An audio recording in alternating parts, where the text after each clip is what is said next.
Hello and welcome back to the Rank and Flank podcast. My name is Finton. These are my co-hosts AJ. Hello. And Tim. Good evening. This is the part 2 of our Tomb King's, what we're calling it, faction focus. The faction focus, yes. Yes. In this episode, we're going to be going over the gameplay side of Tomb Kings, how they play on the tabletop, and what they are, like as a faction, as opposed to just their models, which we went over last time. Yep, I'm excited. We're going to be jumping first thing into, we've got some news. Finally. Yes. Oh. The announcement of the announcement has gone Sorry, through. that should have been orcs, rather than goblins. I don't know that there are any goblins releasing. Release the goblins. No, there are some. Yeah. Anyway, we're going to jump straight into the town crier first thing.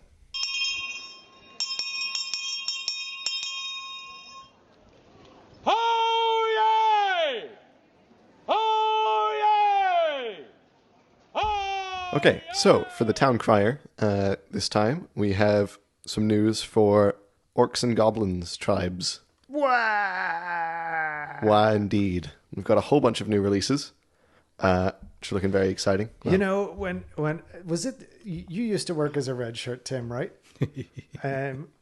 Did you? So on Thursday nights, this was our late night shopping. Sorry to totally derail this. Immediately. Immediately. We're going to have a repeat of last episode. That's okay. It's our podcast. We can do what we like. People don't have to listen if they don't enjoy it.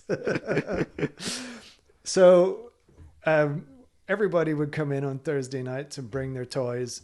And in order to figure out, we would have two big tables beside each other. And it was literally, you put down a unit and a character, and the guys on the other side did the same thing, and you would have like basically good guys versus bad guys. Yep. And then you would just get, in order to figure out which side goes first, none of this dice roll nonsense. No. It was which side of the table could make the loudest wow. Yep.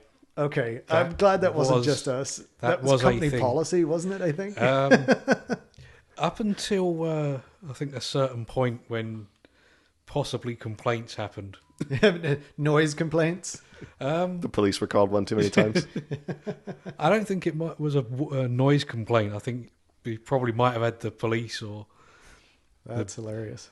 I think the men in black might have turned up just to see if there's been any dimensional invasions. Our shop was in a shopping mall. And so whenever the wow would start, you would just get tons of people sticking their nose into the shop just to see what was going on, which I think was kind of the point. Yeah. That was interesting times. Things were better back in my day, I tell you. Well, yeah, you could shout out crazy things whenever you liked. Anyway, so when I saw that wow, that's immediately what came to mind. Yeah. Sorry. Anyway, back to the models. The first thing announced is the new army box for Orcs and Goblins. The Orcs and Goblins Tribes Battalion. It's got 73 miniatures in it. 31 orc boys, weirdly. There's nothing weird about 31 orc boys, right? They've got choppers. Yeah, it's 28 boys, 4x7, plus a command group. Right. Looks like. So you get an extra boy, I guess. Yeah. Well, someone has to drive the chariot. Sure. Speaking of chariots, you get 2 of them. Yes. And you also get 40 goblins. And all these have all the different little bits of weapon options. You can arm all of them with spears or bows or choppers. Yep.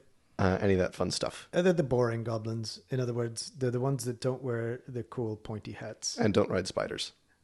Well, I thought you didn't like pointy hats. No, pointy helmets is a different story. Pointy helmets. Pointy helmet. Yeah, right. But on a goblin, he's just got this cool pointy hat. Like the hat can flop down. It's Goblins normal can pull it and off. natural.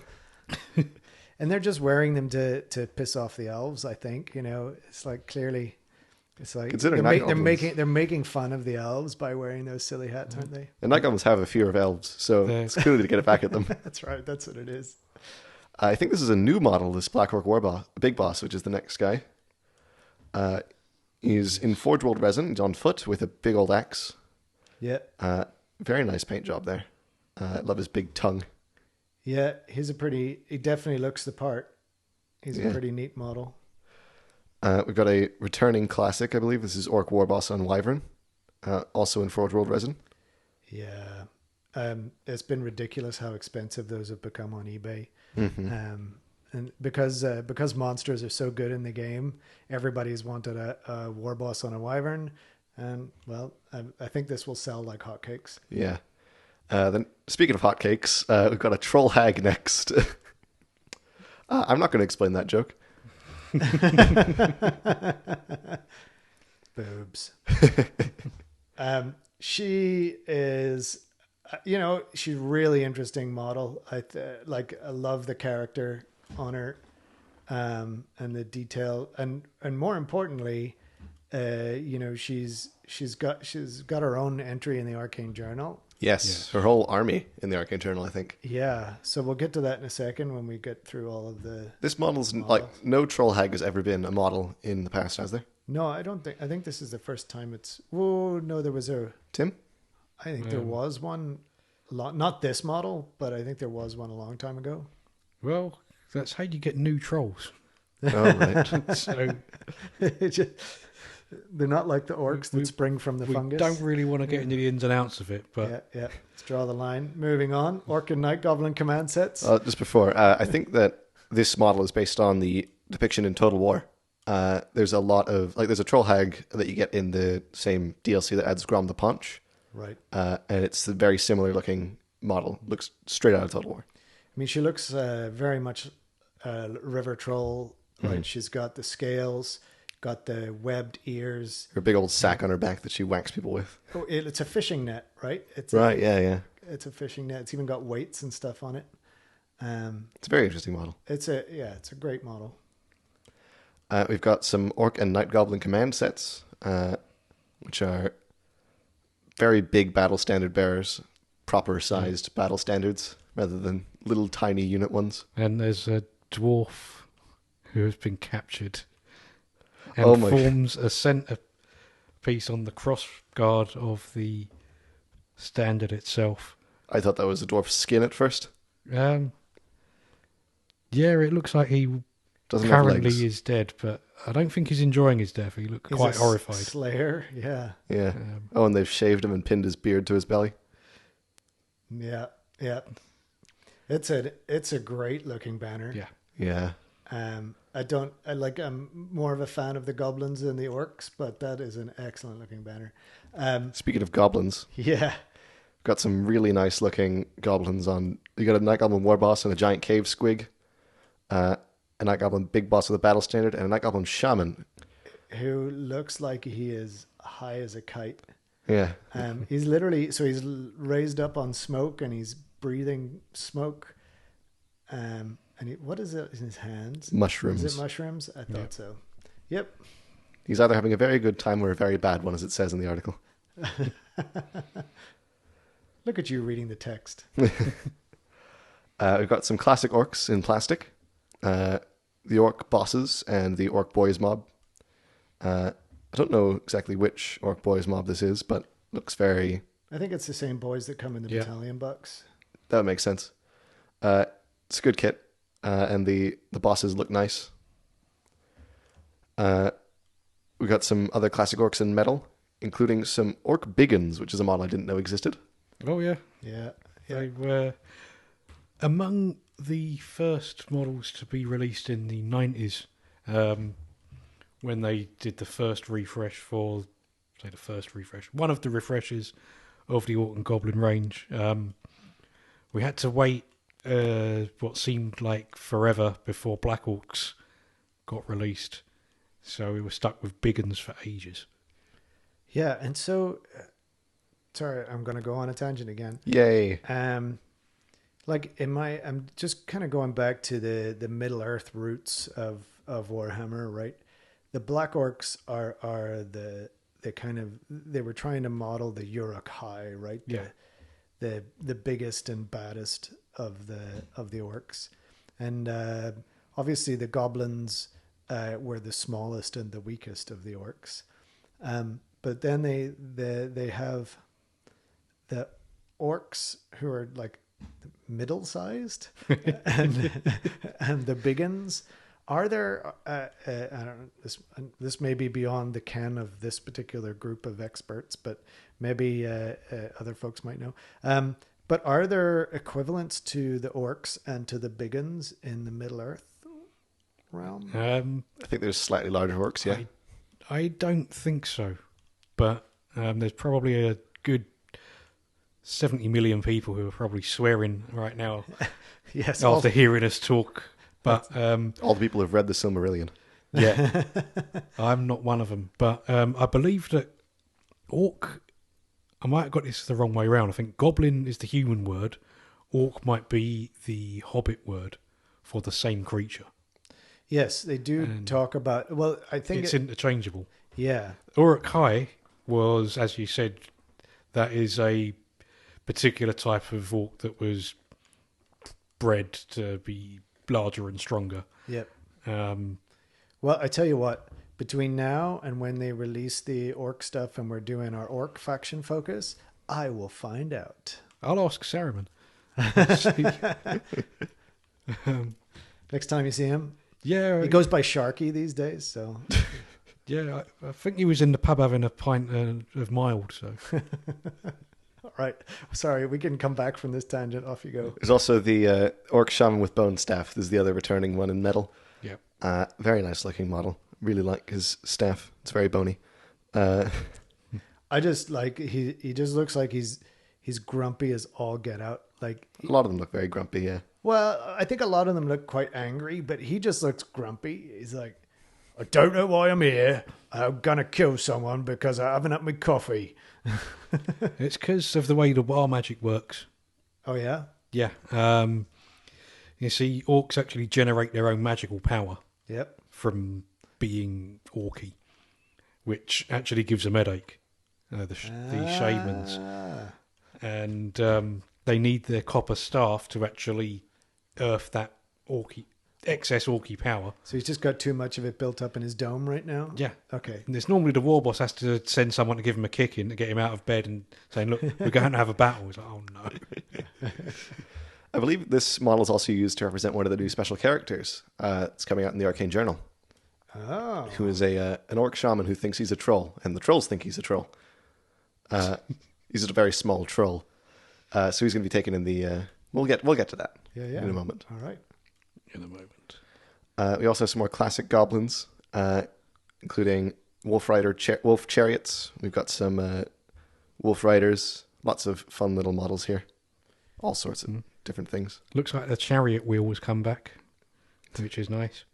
There's a night goblin shaman looks like he's got a snotling on his head, who is folding his ears over his eyes so that he can't see what's going on. That is a great model. I think that's what's happening. That's so cool.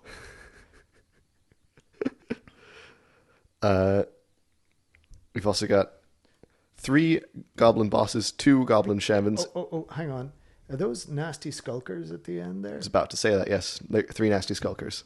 Oh, sorry. It was literally the next line in the text. Oh, man. Sorry, I was just looking at the pictures. I know this is great podcasting. We're looking at pictures. We're and so talking good about- at podcasting. Look So at us. great go. at looking at pictures. Yeah. Look at them orcs. We've got some returning ogres next up, which is interesting. Didn't think we would be getting any ogres back, but I guess since Orcs and Goblins can take them now, Yeah? I think so. Yeah. Now I'm going to look in the book. It, Keep would, talking. it wouldn't really make sense to have a unit of ogres come back without being able to take ogres in the army that this is announcing for. I mean, everybody can take ogres as allies or mercenaries, but yeah, it'd be weird. I am kind of curious. I'm not being funny, right? If them 5 turned up and said, well, we're fighting for you, you're not going to start getting your clipboard out and saying, excuse me, Yeah. I don't think you're quite on the register to be battling with our Orc and Goblin army. Yeah, you know, that is absolutely true in the grand scheme of things. Nobody would say that. But I especially think Orcs and Goblins wouldn't say that because I don't think they know what a clipboard is. There's or how to one. ride. There's one clipboard boy. They're a very rare breed of orc, and they make sure that people are following the rules, you see. Yeah, so there are no ogres in the army book. So that might be something that's coming in the Arcane Journal. Possibly. Maybe it'll go alongside the troll army. Who knows? Do you write army lists for orcs? I thought you just grabbed models and just Put them on the table. yeah, just Yeah. mobs of Shouted stuff. wah. Yeah, Chuck some green dice. It's the right way to do it. absolutely. No matter what the points value is, you just bring an army. That is the only way to play orcs. It's official. We've got 2 returning common trolls in metal, 5 Badlands Ogre Bulls, including a standard bearer, with a paper banner. Interesting. 4 different bases worth of snotlings. That's a lot of snotlings. Goblin Rock Lobber, a Goblin Bolt Thrower, a Goblin Doom Diver Catapult, and a Snotling Pump Wagon. Yeah. So So the Badland Ogre Balls get their paper banner because they've chinned the guy with the clipboard and took his papers. They found the source of paper in Yeah. the... It's like, you can't go to battle neither because you don't have a battle standard and you've clearly paid the points for it. It's like, well, cheers then, I'll have that. I've then they ate the guy. never seen these troll models before. Like I've never seen a common troll. I've seen the stone trolls a bunch. I've seen the river trolls a bunch. We haven't seen trolls in the range since the incredibly late 80s, possibly early 90s. Like regular trolls, you mean? Yeah, they were another Triff card and sculpt, I believe. Okay. They're all the miniatures. Well, this one has a Slayer head attached to it, which is kind of Yeah. cool. Oh, that is very cool. Like the original trolls, I mean. Yeah. Then they brought out a new range of the stone trolls and river trolls. Okay. Uh, Yeah, I mean, I'm familiar with the other two. Was it just maybe they weren't in 8th edition? Common trolls were absolutely in 8th edition. They were were in just 8th edition? terrible. Okay, nobody took them. Yeah, and now it's kind of flipped in a lot of ways. Well, we'll get to that when we do our Orcs and Goblins faction focus. Right. Yeah. Okay. Eventually. I love the Doom Diver token and the Doom Diver catapult. It's got a flying goblin on a flight stand, Yeah. so you can mark where you're... Mark where he shot lands. hits. Yeah. It's brilliant. And then we've got 2 giants as the finishing models here, turning in Forge version. One very small little guy and one enormous guy, the Bone Grinder giant. Yeah. So the smaller one was one of the earlier metal giants. Mm-hmm. It's more of a large than a giant, really. I think that one's from the early 2000s, the smaller giant. Yeah, just because he's standing beside the Bone Grinder, he looks small, but he's still a pretty big model. Yeah. The Bone Grinder is enormous. He's based on someone who worked at Games Workshop. Chris Bone. Are you for real? I might as well be. To be honest, I don't even believe me at this point. However, if you do have a particularly old white dwarf, which by next podcast we'll have to dig out, and I can show you a picture of Chris Bone and this giant, and we can compare and see whether I'm talking garbage or not. All right. Sounds like a plan. If you think I'm talking garbage, please send in on a postcard. Please send all complaints to your mother at... yes. Yes. And then, of course, the last thing. The Arcane Journal. Arcane Journal. Yes. Yeah. The big announcement. 48 pages of 3 new units and 2 new army lists. Yeah. It's very exciting. Going to be all available for pre-order. And the ogres. Oh, yes. So what I believe the thing is that you get to rip out pages of the Arcane Journal, or your opponent's Arcane Journal, and use it as a battle standard. Right, yes. I think we might have established that now, yeah. Yep.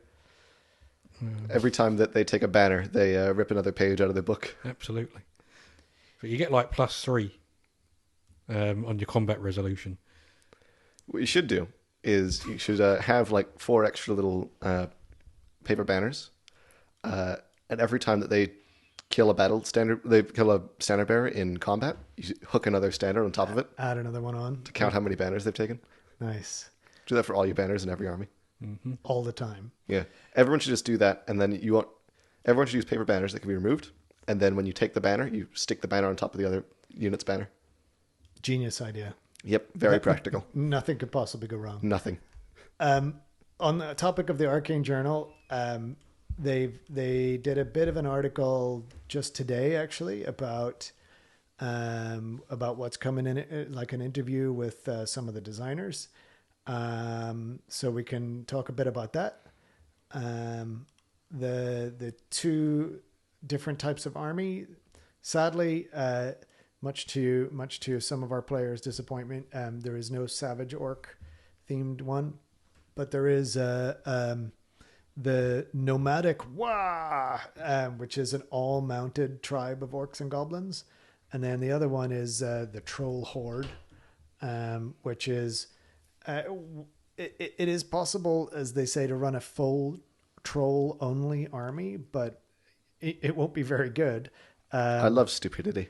Yes, every troll is stupid, even the characters. But there are some others that are, you can take more than just trolls in the army. They've said as much already. Troll army. Yeah. And because there's a troll army and the troll hag, there's now also a troll magic lore. Really? Yeah, the swamp lore of the swamp. Should have been the lore of the really big one. We do not war. Yeah. So is there no lore of the? Well, I guess it's because the troll hags are not stone trolls then. No, they're river trolls. Well, Yeah. they're swamp trolls, I guess. Yeah. I think pretty sure they said it was lore of the swamp. Yeah, it's interesting. Yeah. So Good to see river trolls getting some love. I don't think that they've really gotten. I don't think they weren't very good in 8th. I don't remember. they weren't as good as the stone trolls, I think, in 8th. Yeah. In this edition, they have an extra wound, which is right away makes them, Worth considering. Worth considering versus the others. But they are in rare. Anyway, that's not what the topic of this episode is about. Yes, it's true. But we're excited about orcs. Indeed. It's okay to be excited. However, I think we should, now that we've gotten through all the new announcements, Yeah. move on to the actual topic of today's episode, In the Art of War. The Art of War. So, now we can finally get to the part that I've been excited for weeks, The Art of War. I have been looking forward to playing Tomb Kings in this edition for a very specific reason. I found some really nice models for Tomb Kings from Raven Twin Miniatures on my mini factory. And they are Japanese themed, so they're all like wearing samurai armor and riding, like they're all like yokai and that kind of oni and stuff. Nice. I've seen some of them that you've printed so far. They're wonderfully stylized, and they've gotten me very excited to play the army. They look absolutely nothing like the Tomb Kings, obviously, but They're skeletons, they are skeletons, and that's good enough. They're very pretty miniatures. And Tim, you already have a pretty substantial undead collection. Yeah, it covers the old Citadel stuff, which we very briefly mentioned last time, and a few of the Mantic miniatures from their Empire of Dust range. Yeah. You've got some of the undead chariots made of bones. Yep, it's the only way to make chariots. Yes, actually made of bones. Like, just kill a few chickens and you can carve them up. Really, I believe, as we mentioned last time, it was the Hobbit flesh style. chariots resurrected from the dead. There we go. Anyway, let's just go right into how the Tomb Kings play compared to other armies in Old World. Yep. All right. So, I think first of all, so they're the only undead army in the game of the 9 official factions, right? There's obviously the vampire counts in the legacy, and maybe they'll come back, but I'm just going to focus on kind of the 9 official ones. So being undead, what does that mean? First off, everything in the army causes fear. So fear, I think, is pretty reasonable in this edition. So many armies have such high leadership it barely matters in a lot of cases. But Well, so you say that. Now, first off, Tomb Kings have a lot of ways to reduce your leadership. they absolutely do. And I think that's a potential, way to play the army is to try and lean into that fear and terror and leadership reduction, to make the other to make your opponents run away and be less effective. The spookiest spookies. Right. I mean, I think it's probably worth noting that you're making somebody take a test. Right. And it's not guaranteed that they'll succeed. Like, it's a 3 in 36 chance, even with leadership 10, that you'll fail. So, Yeah. Over the course of playing a game, you're probably going to get at least one of those failed. And, as we've seen in even some of our practice games, if you don't have a BSB close by to give you that sort of re-roll, or you're not veteran or whatever, that's failing a terror test is devastating. It can be devastating. Yeah. Absolutely. On top of causing fear, they're also immune to psychology.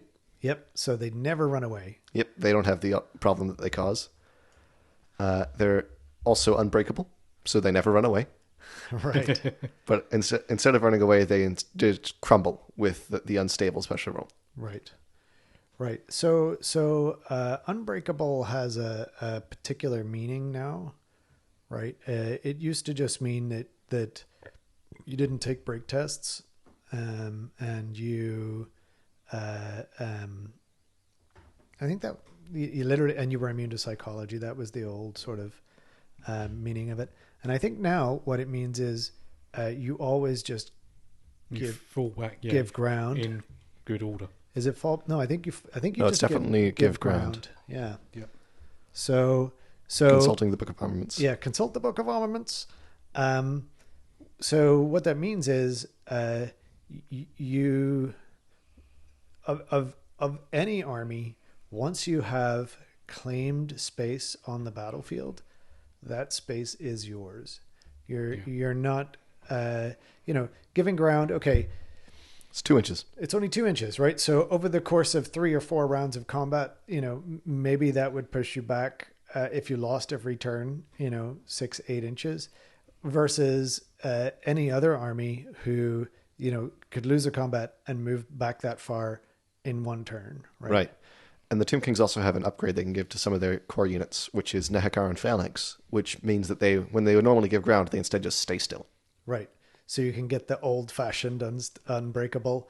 And I think that is a huge strength, right? So I've said it before. I'll say it again. People will get tired of me saying it. This game is so much about the movement phase. And anything that you can do that controls movement and controls board space is a good thing. So you in my mind, you lean into the strengths of the movement phase of your army. The big strength of these guys is once they get there, they're not going back. So that's However, they do have a tough time getting there, as nothing in the army can march if it doesn't fly. right. Which is obviously something of a balancing factor. B, really fluffy in terms of it just makes sense, right? They're just slow moving skeletons, and it's an inevitable march. Right, as opposed to they're all full of Y energy and charging at you Impetuously. Right, right.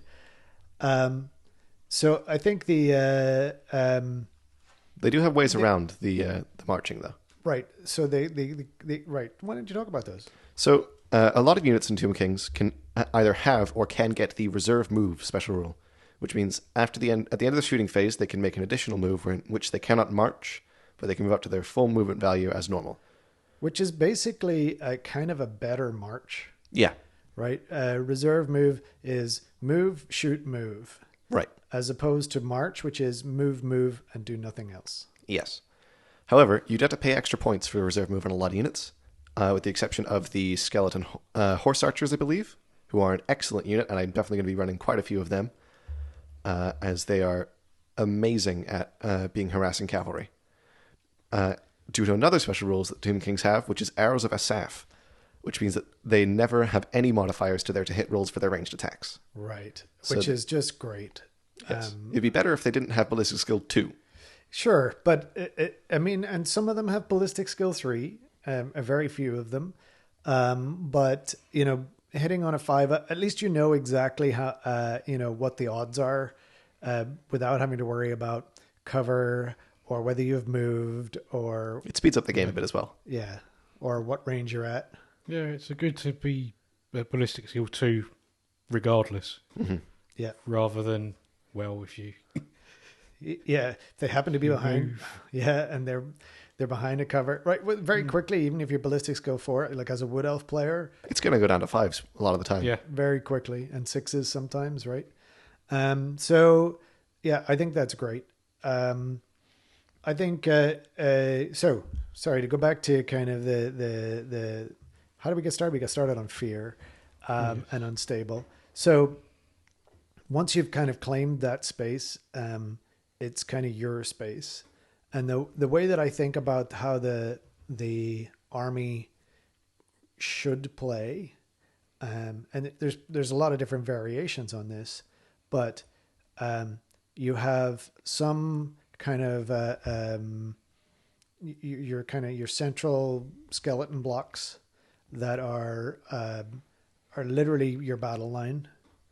And because you have the ability to bring them back, right? They're undead. They get killed. How about you stand back up again? Arise, right? We'll get to that. Yeah. see, I call that style, I think they're actually good at boxing. Boxing. Yeah, it's a type of battling where, like you say, as infantry, they have a lot of staying power. Yes. And they can go the distance. Yes. Right.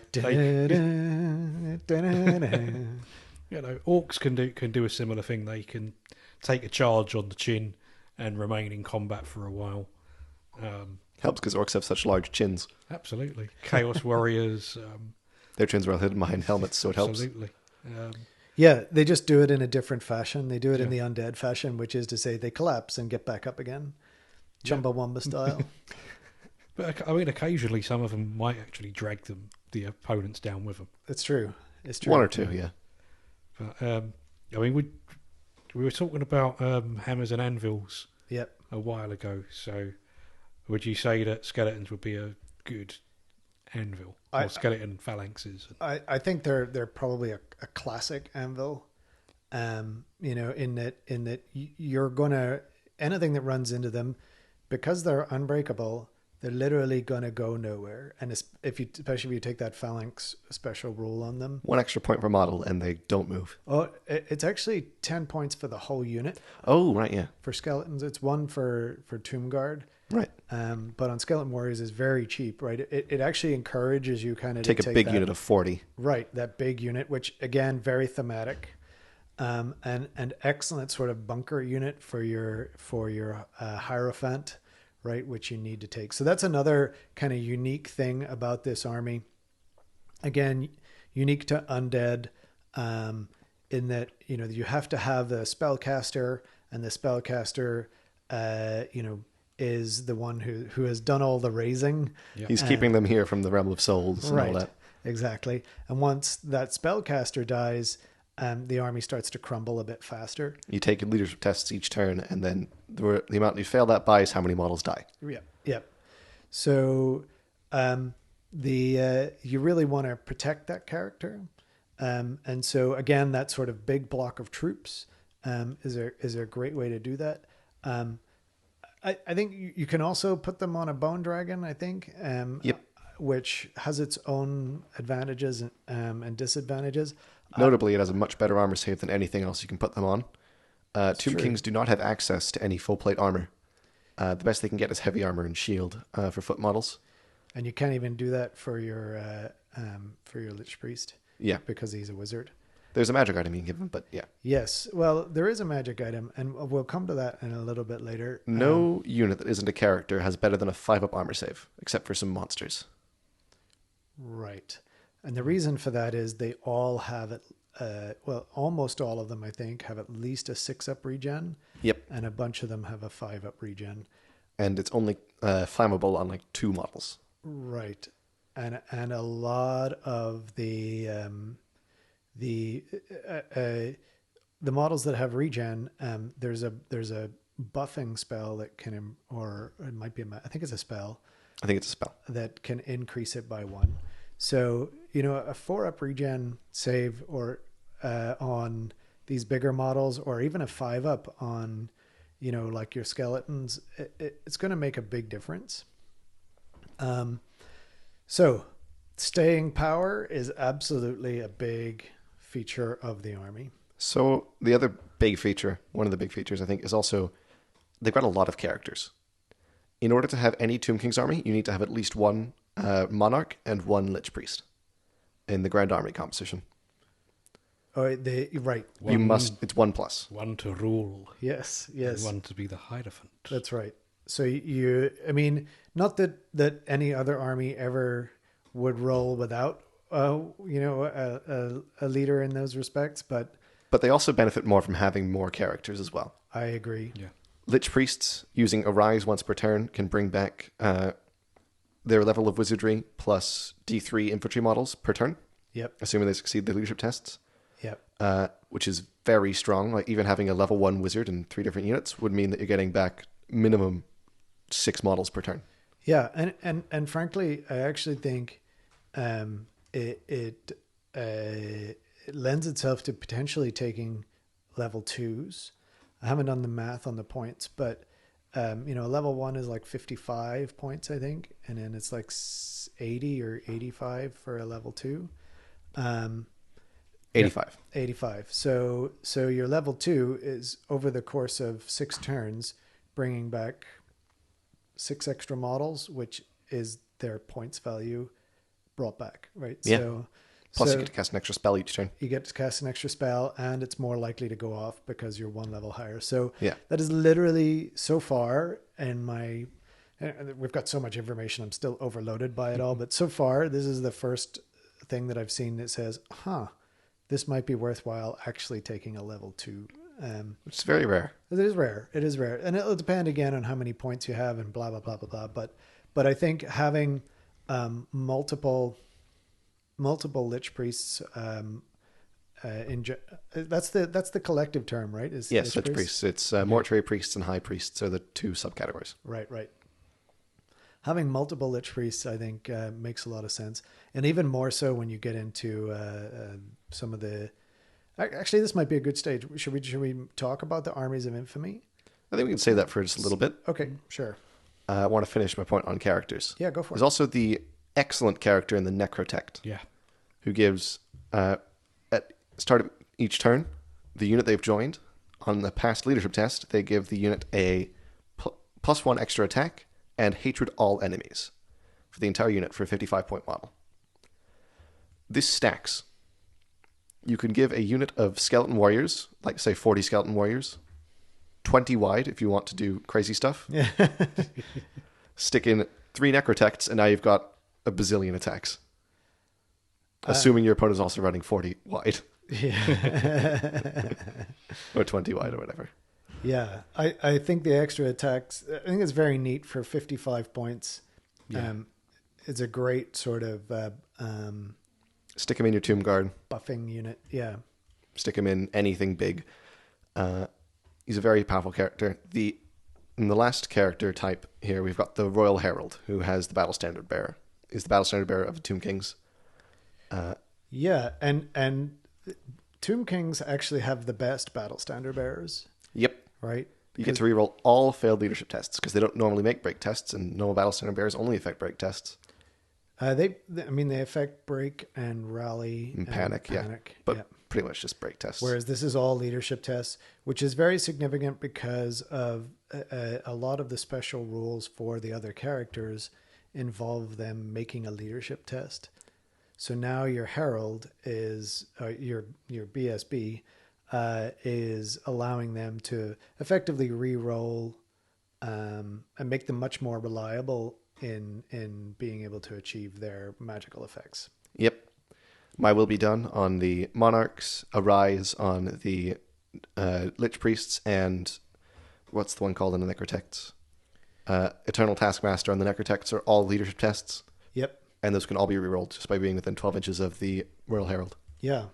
So we covered My Will Be Done in our very first episode, but I think we might have done a little bit wrong. yeah, that's okay. Let's cover it now. I think it's important because these are the sorts of things that you're going to be doing in every game that you play as Tomb Kings, or every time you face Tomb Kings on the battlefield. Yeah. So each command subphase, any Tomb King or Tomb Prince gets to make a leadership test using their own leadership. As this is a note that I'll come back to in a moment. Yep. If passed, they can then give the unit that they're in and their mount either plus D3 movement, plus 1 weapon skill, or plus D3 initiative. And this is just free on a leadership test. Yeah. And it's worth noting that the Tomb King, the Lord level character, is leadership 10. Yeah. And even the Prince, who's the hero level, is leadership 9. So that is fantastic leadership for a Horde style army. And that's why I wanted to come back to that with using their own leadership thing. Yep. So there's some rules kerfuffle saying that each model uses their ability using their own leadership. However, when in a unit with another character, you use the model would use the leadership of that character in place of their own leadership, like replace their stat, essentially. It's not very clear in the rules what's meant to happen when you have a Tomb King and a Lich Priest in the same unit. My interpretation is that you use leadership 10 of the Tomb King, but I could be wrong. It doesn't change things too much other than if you want to run your Tomb King on foot rather than on a dragon. Right. So they all have this little brackets that says using their own leadership. And then there's another rule about replacing leadership in the book, and it's not clear which takes priority. Exactly. Right. Well, it's the second there in the sentence, even though the second part about their own leadership is in parentheses. Let's get me glasses on a second. Yeah. Right. It's a confusing little rule. I would say that it's in the command subphase. The character may exert their will on those around them. Right. It's not so much for the by using their own leadership. My Will Be Done isn't the one that has the big deal. It's Arise.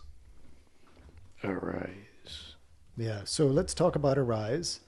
And while we're talking about Arise, I will consult the Book of Armaments. Indeed. And look up the main rules. So, the exact wording of Arise. During the command subphase of their turn, if they're not engaged in combat, this character may attempt to resurrect the fallen by making a leadership test using their own leadership, in brackets. If this test is passed, a single friendly unit that has the Nehekaran Undead special rule and is within 12 inches of this character recovers a number of lost wounds. However, magically repairing gigantic undead construct is much harder than raising skeletons from the sand. Therefore, how many wounds are recovered depends on the unit's type, troop type and this character's level of wizardry. And then there's a table which tells you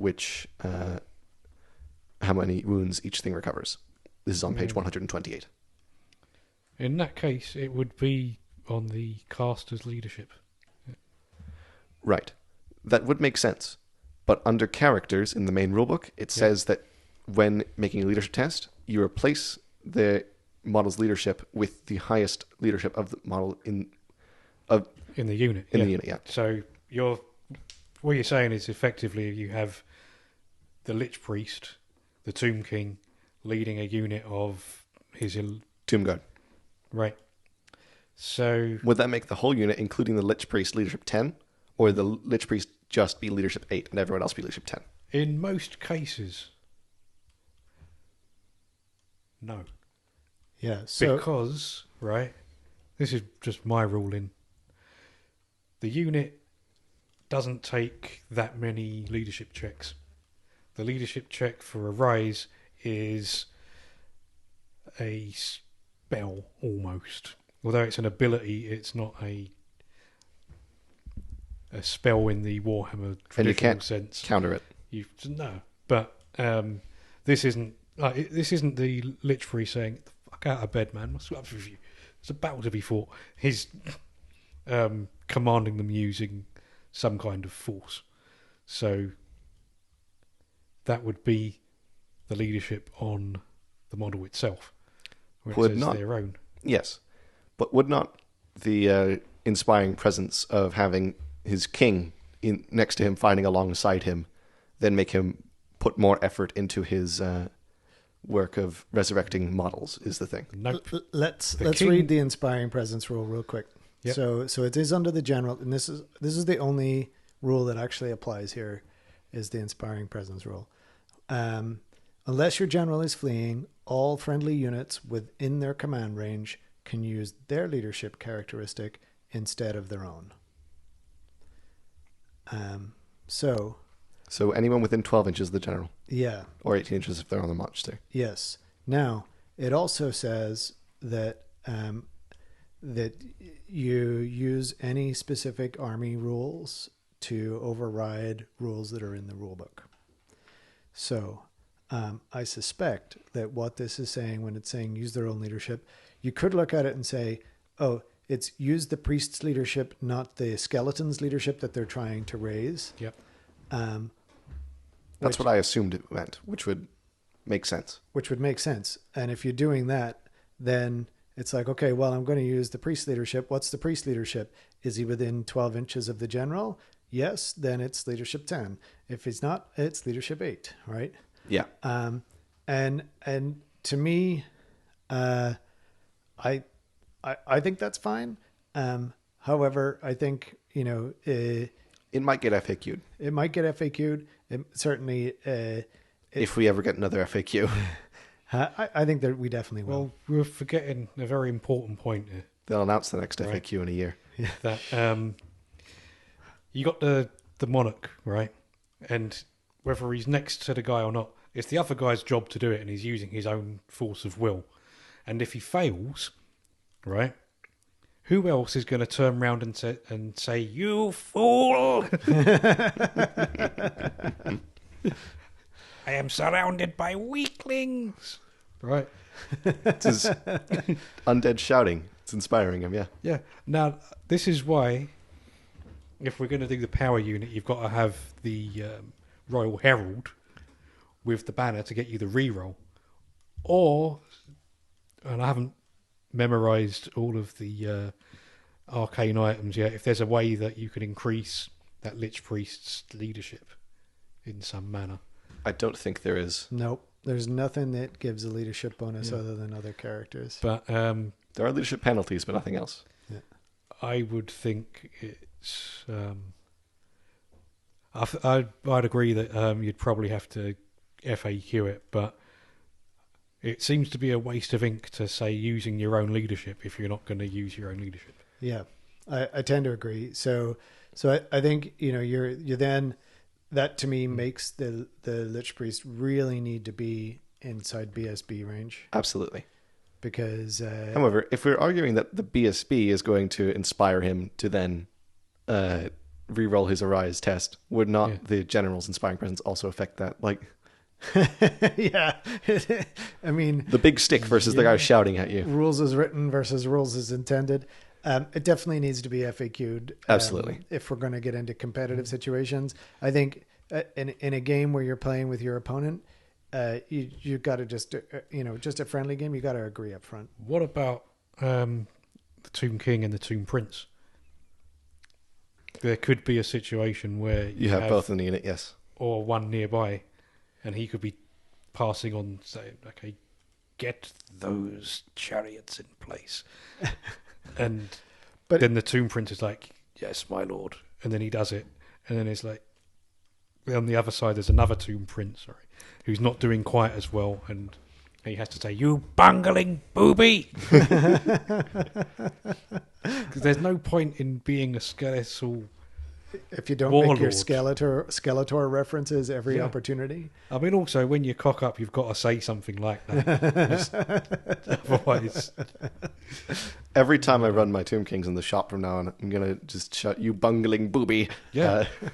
I mean, if you do it convincingly enough, then you will be allowed to have Foiled again! yeah, you will have a single beastman in your army. But only if you paint him orange.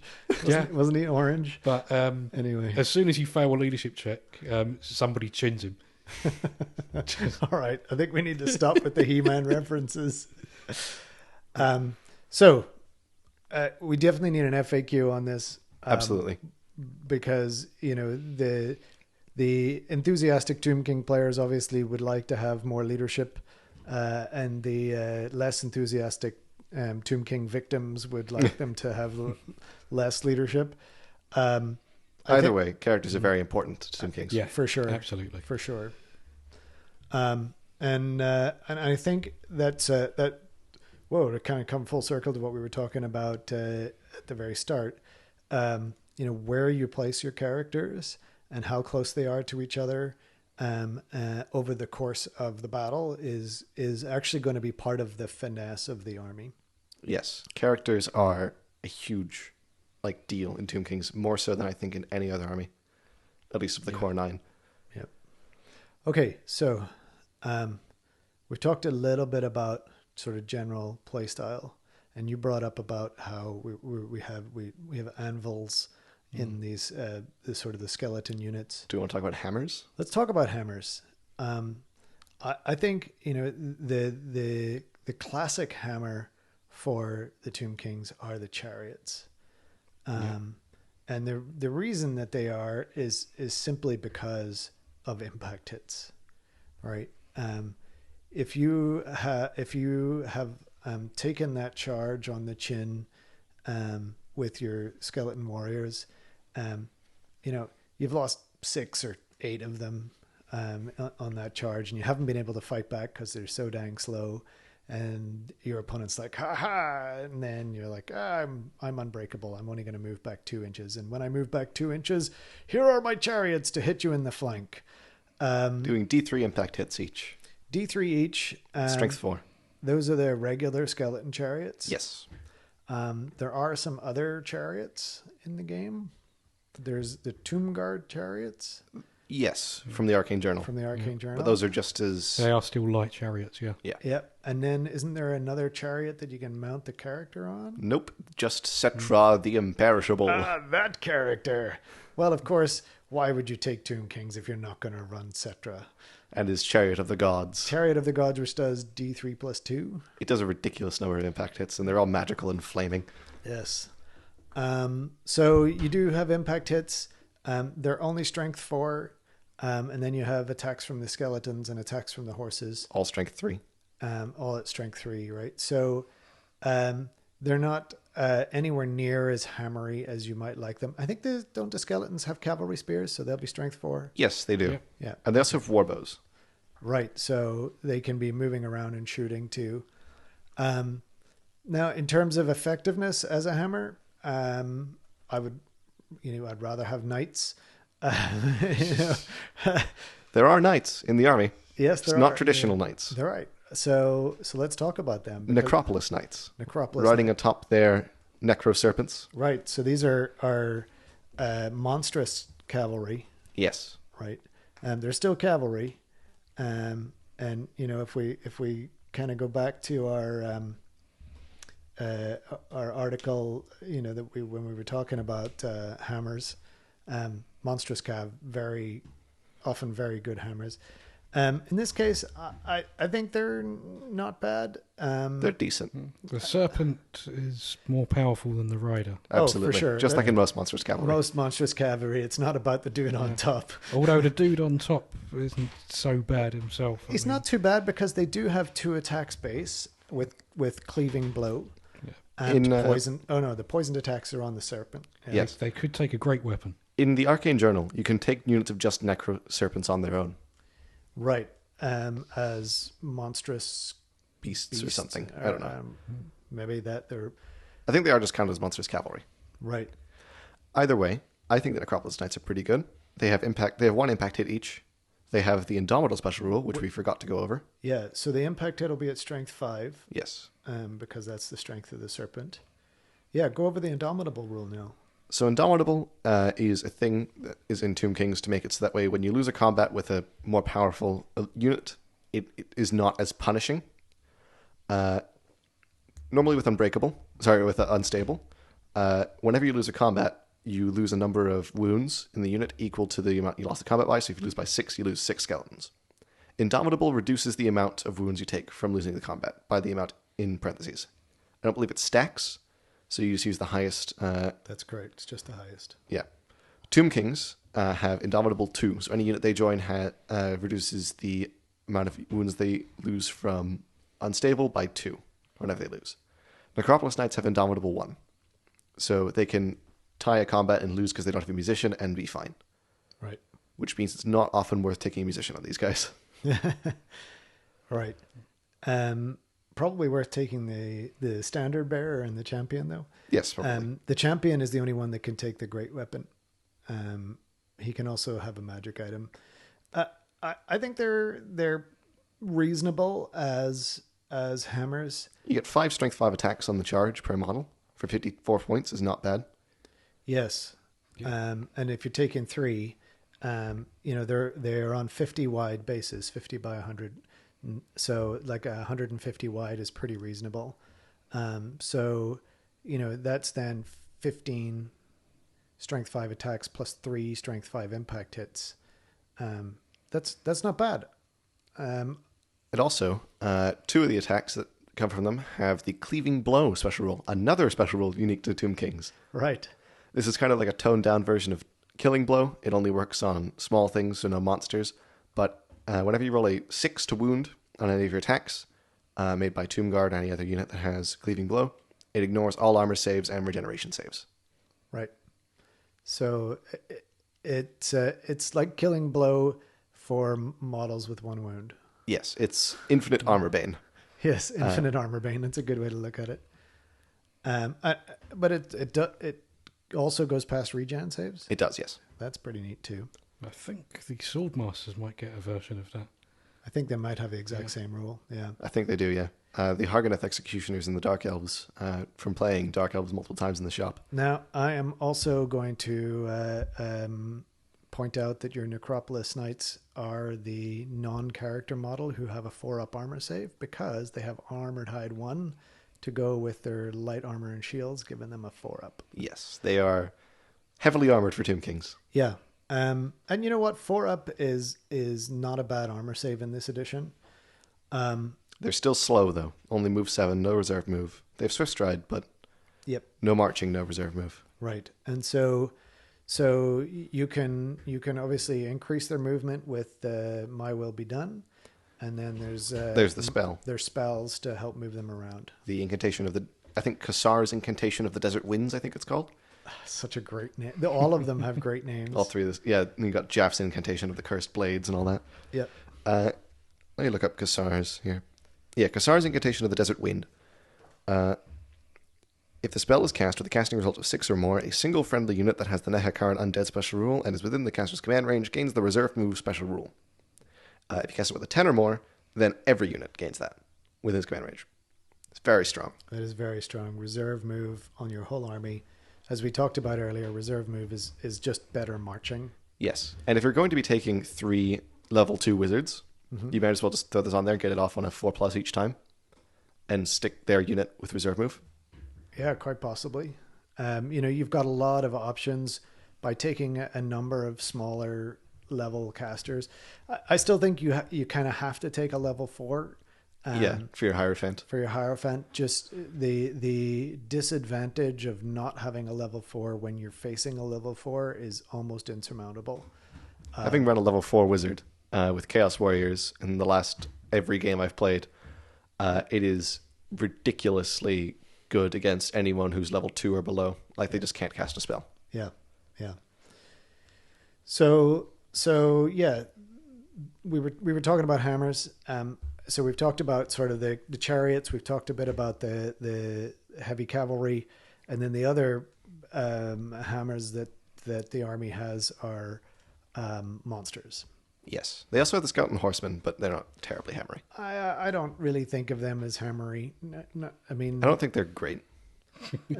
just period. Yeah, I think that they're weapon skill 2, they're strength 3. They get 1 attack with a cavalry spear, if you pay for it, rather. They're quite expensive for what they are base, and they're not... Yeah. I only ever built my cavalry as horse archers. Yeah, horse archers are just better in every single way.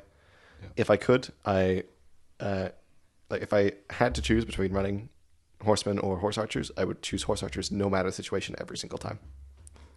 Yeah, so I think that's true because they're the exact same points.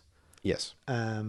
The only difference between them is Special rules and equipment. weirdly, skeleton horsemen are heavy cavalry, so you can run them 4 wide instead of 5. But they still require unit size of 5+. which is weird. That's so strange. Yeah, and I noticed that in also yeah, there's a couple of others in the Arcane Journal that are heavy cavalry, but 5+. I think if you try to turn these into actual heavy cavalry, you'll be very disappointed. Very. They are. I think if you're building your cavalry, I think you absolutely just give them bows. You can run them as chaff, but again, the archers will be better chaff because they can at least shoot at stuff and they can be skirmishers. So the horsemen, the one rule that they have that the archers don't, other than close order, is vanguard. The archers have scouts, which is just better. The archers have scouts? The archers have scouts, skirmishers, swift stride, and reserve move, and RSF. Yeah. It's also worth pointing out that the skeleton horse archers, for an extra point, can have chariot runners. Yes. Yes, if you are taking chariots, especially if you're taking You mean Cetra. if? I won't be taking chariots in my Tomb King's army. What do you mean you're not taking? I'm not a fan of the chariots that come with this collection. They're very static looking, unfortunately. So if you could find Now, if I can find better Japanese-themed Tomb King's chariots, yes, I will probably run some chariots.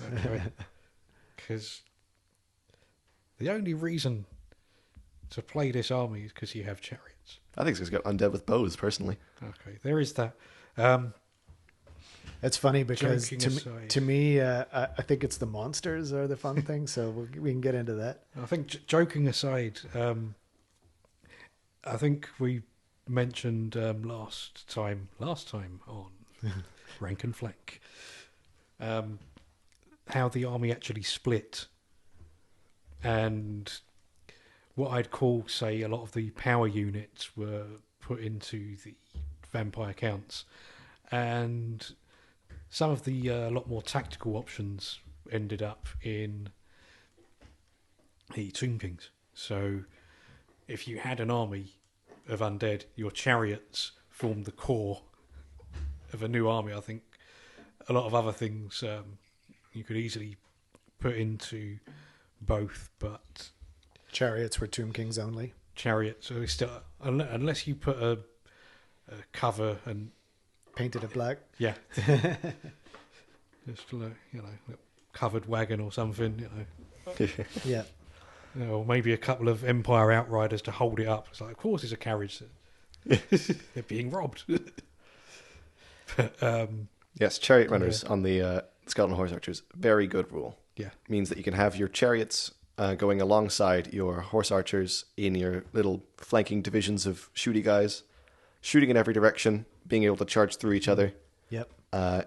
and being able to see through each other. It's very, very strong rule if you want to do that with your chariots. Yep.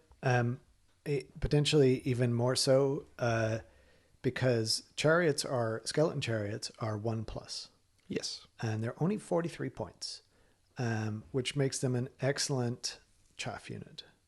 So we've talked about hammers and anvils, and we can talk about chaff.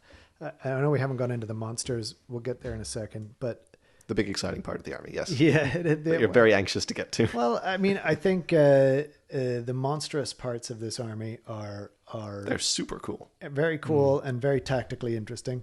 But just because we were talking about the chariots, that the 43 points, all the chariots have reserve move baked into their point cost, Yes. right? So now you have this 43 point model that can move, shoot, and then move again in order to block charges, in order to force impetuous rolls, in order to draw out that frenzied charge. And because they are a chariot, they're not a skirmisher, right? The The Are they close order chariots? They're open order. Okay. So they get a free 90-degree turn They get a free 90-degree turn after they've moved. during the move, I believe. No, I think the open order says at the end of the move. Close order with a single model, with lumbering, is at the end of the move. You get to move, turn 90 degrees. Let us consult the Book of Armaments. Indeed. But either way, a 43-point little chaff unit that I think when charged by that impetuous or frenzied unit, or even a regular unit because you've put it right in front of them and they can't get past otherwise, that unit has to wheel to them to close the door, versus like skirmishers, for example, who have to wheel to the charging Wheel. unit. Yeah, sure.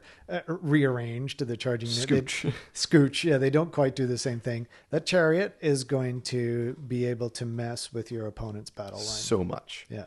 So I think if I'm running chariots, I'm running them probably in units of one, to play that surprise chariot in your face sort of rule. So, yes, you're correct. The quick turn is at the end of the move. Yeah, thought so. The only time that I would consider running chariots in a larger unit than the one is if you're running Cetra, because he can be put in units of light chariots.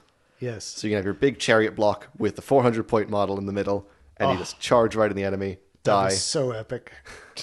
No, I mean, you don't even have to charge right at the enemy. The thing is, at the end of the day, Cetra's not in a hurry. He's been around. That's why he's on the fastest chariot ever. Yeah. Yeah, but I honestly, I think chariots are a countercharge type of, or a secondary charge type of unit. Let your opponent break their lances on your tomb guard and on your skeleton. We'll just get back up again immediately. Right, and your skeleton horde, and then take the impact hits in the flank or even in the front. It doesn't matter when they're no longer, all buffed up on their charge. Yeah. A really big thing about Nahakaran Phalanx is it prevents units from continuously charging. So a thing in Old World that isn't really a thing in any other edition of Warhammer is that when you fall back in good order or give ground, you can, if it's on your opponent's turn, you can choose to hold and then charge on your next turn when they give ground specifically, which counts as charging, which then gives you your lance again. Right. So that essentially means that you're going to be fighting 2 rounds with your lance if you time it correctly. Yes. And there's a lot of there's a lot of things that happen on the charge. Yep. And being immovable is very good at stopping that. Yes. I think the great thing about the Tomb King's army is they are so unique compared to all the other armies because of that unbreakable rule, right? And being able to just claim the space and not let go is going to be huge. Like you base to me anyway. Like when I think about it, I want to base my whole army around the fact that that's how they're going to be playing. Yeah. Okay, so can we talk about the monsters now? Fine. Because I think it's probably arguable that they have the best dragon. Yep. I think the Necrolith Bone Dragon, Crocodile Dragon. the Crocodile Dragon, is pretty amazing. Now, in terms of profile, the only things that can go on the Bone Dragon are the priests, the High Priest, And the Tomb King. Right, so you're 2 Lord level characters. And really, I think you only want to put a Tomb King on one. He gets ridiculous when you put him on there, though. He does get ridiculous. So first off, he gets 5 extra wounds. On top of his existing 4. Right, so that's a 9 wound model. Very hard to kill already. Yep. And he gets a +1 toughness bonus, so that goes from 5, I think, to 6. So now he's tough 6, which tough 6 is that kind of that shelf toughness that Strength 4 infantry with great weapons or Strength 4 cavalry with lances won't be wounding you on 3s anymore. Right. you're now up to 4s, and anything that's strength 4 base, like once you're into that second round of combat, now they're wounding you on 6s. Makes you very hard to shift. Right, which is the that's why I think it's such an important level of toughness. They also have full plate armor built in, so you don't need to give your Tomb King a shield. Yep. So you can run a great weapon on him. So you've got a 4-up armor save. And It has a 5-up. No, it doesn't. The Tomb King has a 5-up regeneration save already. Tomb King has 5-up regen. Yeah, and if you give the Tomb King, The Relic of the Desert Sun, I think it's called. what's that one? That's the 25-point magic item in the Arcane Journal, which removes the flammable and dry as dust special rules. Oh, neat. So then it just turns it into a 5-up regen. 5-up Uncancelable. uncancelable. Right, neat. Is that a talisman It is... or an enchanted item? I don't know. Consult the book. Yes. Let's have a look. Uh, Yeah, it's in that one the at the very back. Bone Dragon also has a unique special rule called Cloud of Dust. Any animal models that target him in the shooting phase suffer an additional -1 to hit. So protects him a little bit from shooting other than cannons. Yeah, and It's a nice to have. That's a nice to have. I think where that actually helps is with like bolt throwers and organ guns and Yeah. those sorts of things that actually rely on ballistic skill shooting that do still get pointed at monsters. And then Also any poisoned attacks. yeah, Are you ready? I'm ready. The relic of the desert sun. The bearer of the relic of the desert sun is not subject to dry as dust or flammable special rules. And what type of magic item is it? It is a talisman. It is a talisman. Okay, so he cannot also take that and the 5-up ward talisman. He can, though, take the Armor of Destiny. Or is that 100 points? Hold on. No, it's 70 points, I think. Which armor? The Armor of Destiny is a built-in one, which gives you It's 4... in the big rulebook, my Destiny. Is it a 5-up board base? Built in? It's a 5-up 5-up ward. ward. Could Yeah. have the warding splint. That is for... You're going to put that on your high priest. Yeah. Yeah. The Warding Splint is the only armor that Lich Priests can wear. Yeah. And it gives a decent ward save, I believe. Yeah, it gives a 5-up ward save, And it's heavy armor. and it's heavy armor. So to put this into perspective, a little bit of math hammer here. A 5-up armor save and a 5-up ward save and a 5-up regen save makes you very, very hard to kill. It's actually... It's, I think, a little bit better than having a 2-up armor save and no other saves. Well, Assuming there's no modifiers. Like, yeah, so the math on if you've got two 5-up ward, right? If you've got 5-up ward and a 5-up regen, then you're only taking a wound 44% of the time, right? And so if you then also add in your 5-up armor save, that drops down to I think about 29%. So 71% of the time, if you've got 5-up, 5-up, 5-up, you are not taking a wound. yes.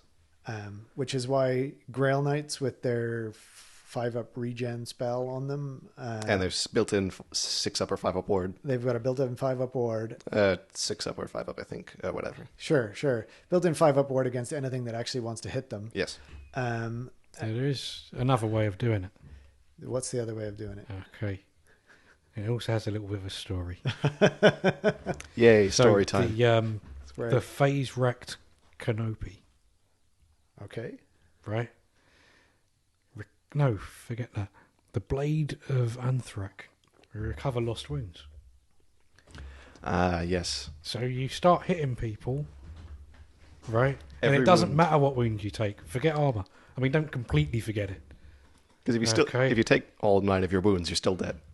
Yes. Right. But if you take 1 or 2 and then you start hitting your opponent, yeah.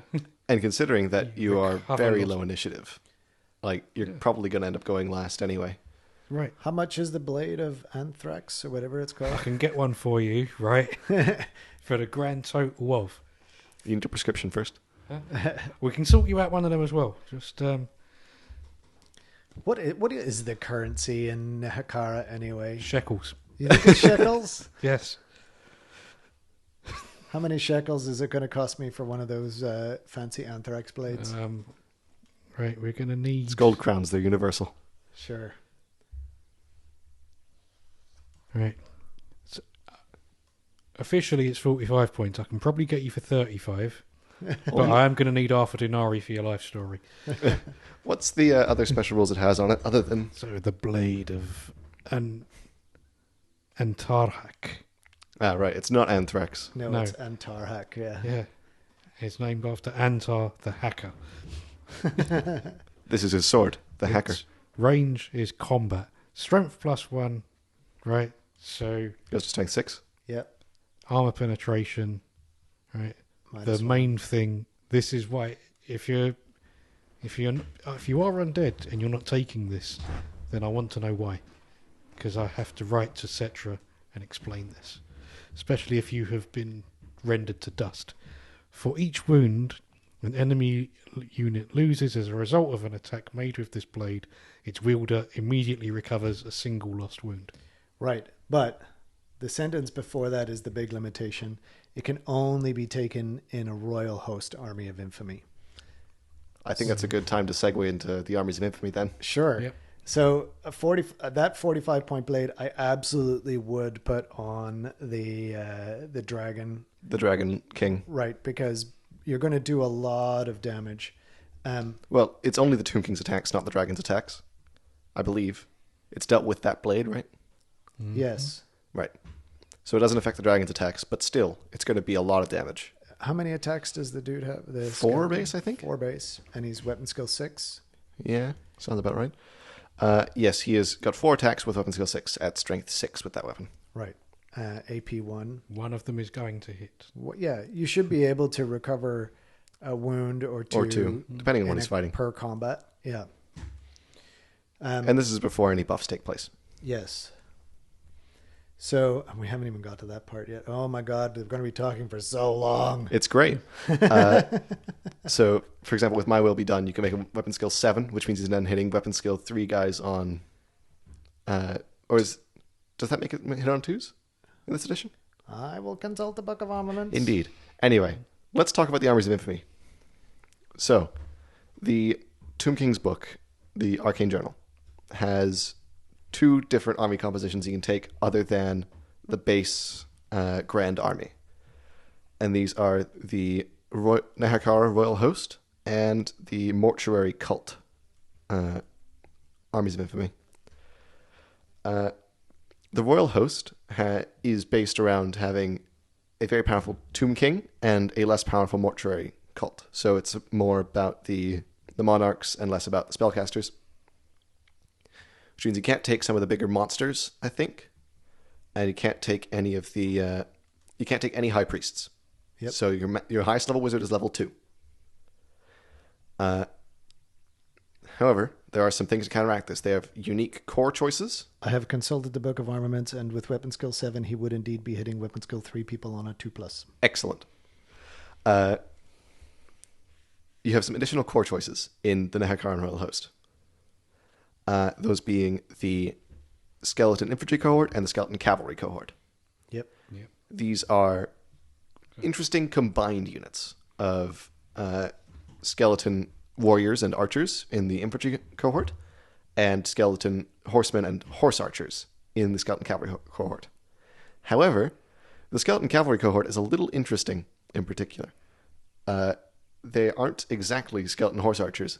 They're skeleton horse archers with ballistic skill 3. Right, so now their arrows of Asaph are hitting on a 4+. Yes. And they can always volley fire. Right, so you have the horse spearmen in front and the archers behind. Yes. So you're getting fewer shots, but they're all hitting on 4s. Fewer shots for the number of models, yes. But you can take an uneven number of horsemen and horse archers. So you can take like 15 horse archers and 5 horsemen, and now you have, 15 shots that are all firing, that are all hitting on 4s that you can move and fire with because they also have reserve move. No, Yes. they don't. They don't have it built in. They don't have that. Oh, you can purchase it? I believe so. Yeah, so I like that they can always volley fire even if they have moved, right? That's a special rule that they have. Yes. And so if you did take that sort of 5 wide sort of skeleton spearmen in the front and then 15 archers in the back, that'd be a big unit. Very big unit, but very strong unit. You would be shooting 9 times with the volley fire. Right. Right. So each rank is 5, and you shoot with half the rank rounded up. So you'd be shooting 3, 3, and 3, which is 9, right? So Yes, all hitting on 4s. all hitting on 4s, which is not bad.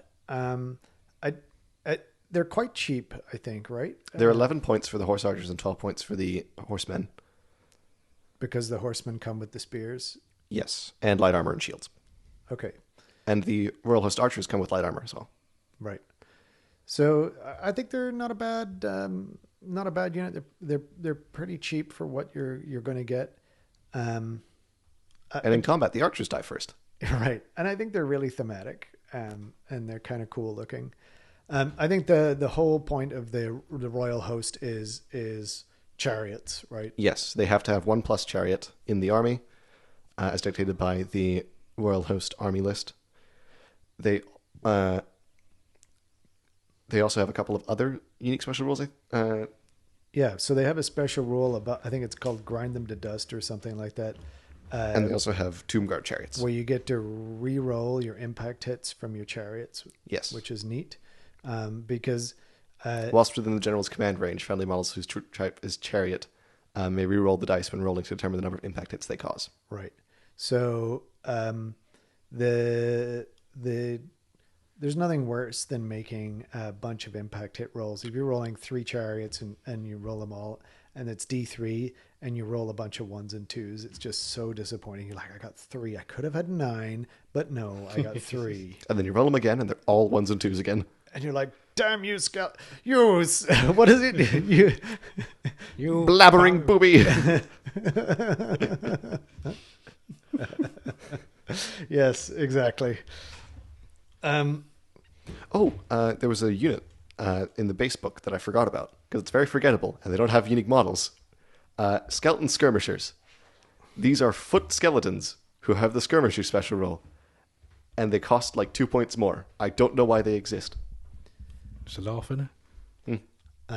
Let me have a look, and we can talk about the role of them potentially. But why don't you talk about the other build of the armies? Yes. So other than the chariot spam that is the Nehekaran Royal Host with all of its weird cohorts, we have the Mortuary Cult army list, which cannot take a Tomb King to counteract, like to flip the thing a little bit.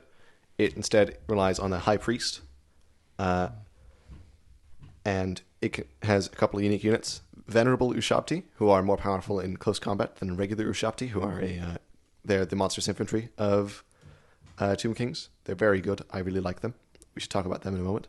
Mm-hmm. The Arch Necrotect. Yes, the Arch Necrotect, who has a different and slightly worse buff than the base Necrotect. He's very weird as a unit. They also have... What else do they have? They can take units of Necroserpents on their own. They take 1+ Tomb Scorpion per 1,000 points. Tomb Scorpions are excellent. We should talk about that in a moment.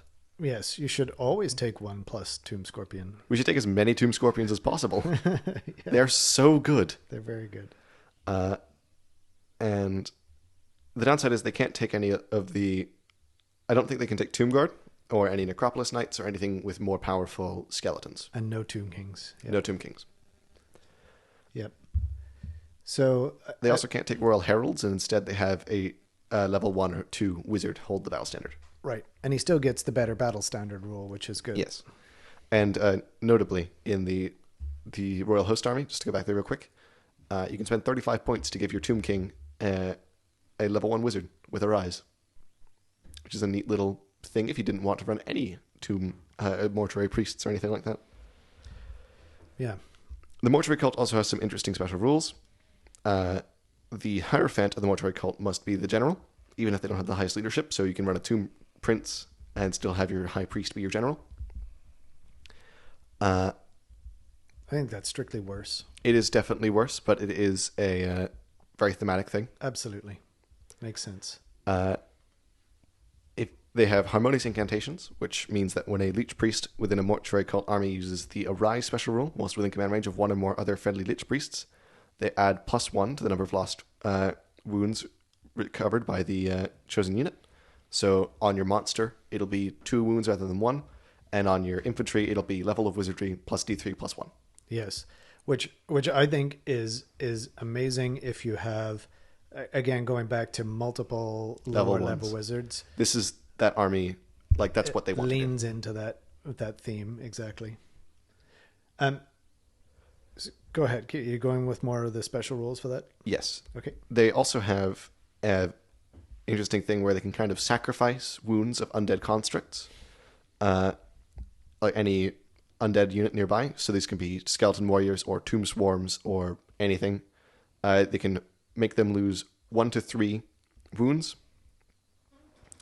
And they get to add that amount to their casting rolls. So they can essentially have a level 7 cast. And I think they also, don't they have an ability to get a +1 to cast from being close to another priest? No, it's only +1 to the number of lost wounds. There's some other way they get a +1 to cast. Is a magic item? Casket of Souls. Casket of Souls. There it is. The casket. We haven't talked about that. We'll get to the casket. I think we should get to the casket now, actually, because it's a very big deal for the Mortuary Cult army. It's true. Because it's what you want to run if you want to run a lot of low-level wizards to make them less terrible.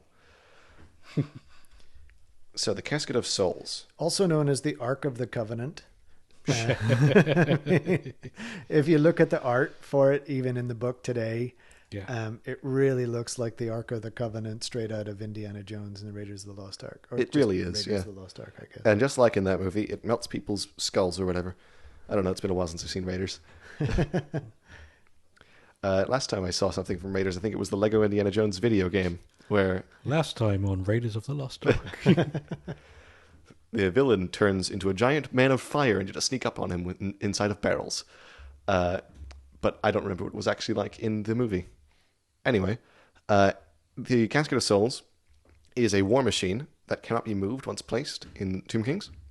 It is toughness 6 with 4 wounds, and any friendly Lich Priests... it has a crew of a bunch of little guardian guys. So it's not really meant to be a fighter unit. It sits in your backline. It cannot move once placed. And any Lich Priest, while within 12 inches of it, adds +1 to any casting roll they make. And it also applies a +1 to any bound spells they cast, which is interesting, because that doesn't apply to Casket of Souls bound spells. So it's friend or foe. Yes. It's just kind of extra magical power being put into the items, I guess. Yeah. It's an interesting little thing. Well, so if you give somebody the Ruby Ring of Ruin, it's now cast at power level 4. 3, 3 instead of 2. And when it dies, it has a chance to explode, which is fun. Yeah. However, it also has some neat little bound spells, cast at power level 3. 1 enchantment and 1 magic missile. The enchantment gives the casket and all units within 18 inches a 6-up ward save, and -1 to any rolls to hit against this model, any friendly unit within 18 inches of this model. That is an amazing enchantment. It is indeed. However, if this model casts the Light of Death bound spell, this bound spell will immediately expire. So right. you can't shoot while protecting. Right. And the other one is a magic missile. Yes, a magic missile that deals D3 strength 3 hits. So, actually, sorry. The target unit must immediately make a leadership test. If they pass, they take D3 strength 3 hits with AP -1. But if it's failed, they suffer D6 plus 3. Strength 6 hits with multiple wounds 2, with no armor or regen saves. Right. Which is a nasty spell. It is a very nasty spell. But in order to cast it, you got to take off your light of protection. Yes. Or you take 2 caskets. Yes. Because you can do that. You can indeed do that. It's not a great plan. That's like renting out the movie from 2 different blockbusters. But you can do that. I don't think you would. I really think... You take 1 casket and stick your bunker with 5 wizards in it in next to that casket. Or, so... I think if somebody is... I mean, it's all battle dependent. Sure. So there's a lot of things that are auto-include or auto, this is going to have happened. But if the unexpected happens, which normally does in the odd game of Warhammer, you might want to attack something that either threatens the casket itself, or maybe there's something within 36 inches that you really shouldn't be. Or maybe there's some really low leadership unit out there that you can just zap with a really strong hit. So I think the buff is so good that the magic missile. The downside is, right, a magic missile you have to cast in your shooting phase, right? Yes. And then You can only cast one of these per turn. right, but then the other ones remains in play. Yes. So once you cast in your shooting phase, then you have to wait all the way through your combat phase and through your opponent's whole turn before you can get it back again. Yes. So It's only really worth using in a lot of cases when there's nothing within 18 inches of the casket. Potentially. I think there's what's that. in. Like if there's nothing that's threatening what's within 18 inches, that's for sure. So very early game. Start things off with a nice little skull thrown at people. Yeah, exactly. And also very late game. Yeah. I mean, you could easily find yourself outmaneuvered. Yeah. So there could be a monster that's rolling up your war machines. Your chariots could be down the pub or something Yeah. elsewhere. So I think the way that I would think about protecting this is with multiple units of skeleton warriors. I had a quick look, just very brief aside. I had a quick look at those skeleton skirmishers. They're actually so first off, you can give them bows. I didn't notice that. Yeah, and so then they become 5 points. Give them bows. You only have to take a unit of 5. So it's a very, very cheap unit. If you just didn't give them bows, that would be a 20-point unit. Yeah. They have Vanguard, and you can also give them ambushers. Interesting. So Tomb King's ambushers works a little bit differently than most other factions' ambushers. it really does, and we'll talk about that in just a sec. Yes. So to go back to the Casket of Souls. So the casket, I think, if I was putting it in an army, and I think I would, I think the style of army that suits it, again, is that mortuary cult style with multiple casters, which you already want to have multiple bunkers anyway. So I would think about having a couple of big units of skeleton warriors to bunker your characters in, and take some detachments of archers. Because if you've got 40 skeleton warriors, you can take 20 points of archer detachment to go with those. 20 models of archer detachment, which, when somebody... Getting a stand and shoot off with that is very nice. It is very nice because you're still hitting on a 5+. Yeah. Right? And they have volley fire. And they have... you can't stand and shoot in volley fire. Oh, right, yeah. But... Unless you're the Royal Host. Right. The Royal Host is so silly. Well, it's designed to be... I think it's designed to be a more aggressive and more fighty... It totally is. But, it breaks every rule of the shooting phase because it's just okay, I always hit on 5s. I can always shoot with every model in the unit. Yeah, exactly. And that's okay, right? I think it's okay to throw out the rules. Especially because you can't take the really cool monsters in that army. Right. Speaking of which, can we talk about Tomb Scorpions? Okay. No. It's going to bounce around the topics. We're like, we've got Tomb King's ADHD. No, it's great. Let's talk about carrion. Let's not talk about carrion. Why? Because Tomb Scorpions are way cooler. Yeah, but carrion has got little dudes that ride them. That's true. Tomb Scorpions don't have any dudes that ride them. I mean, They do have a wide base, though. Yes. Tomb Scorpions are wider than they are deep, which is unusual. They're 75 by 50, not 50 by 75. I don't think any other unit is like that. I can't think of any off the top of my head.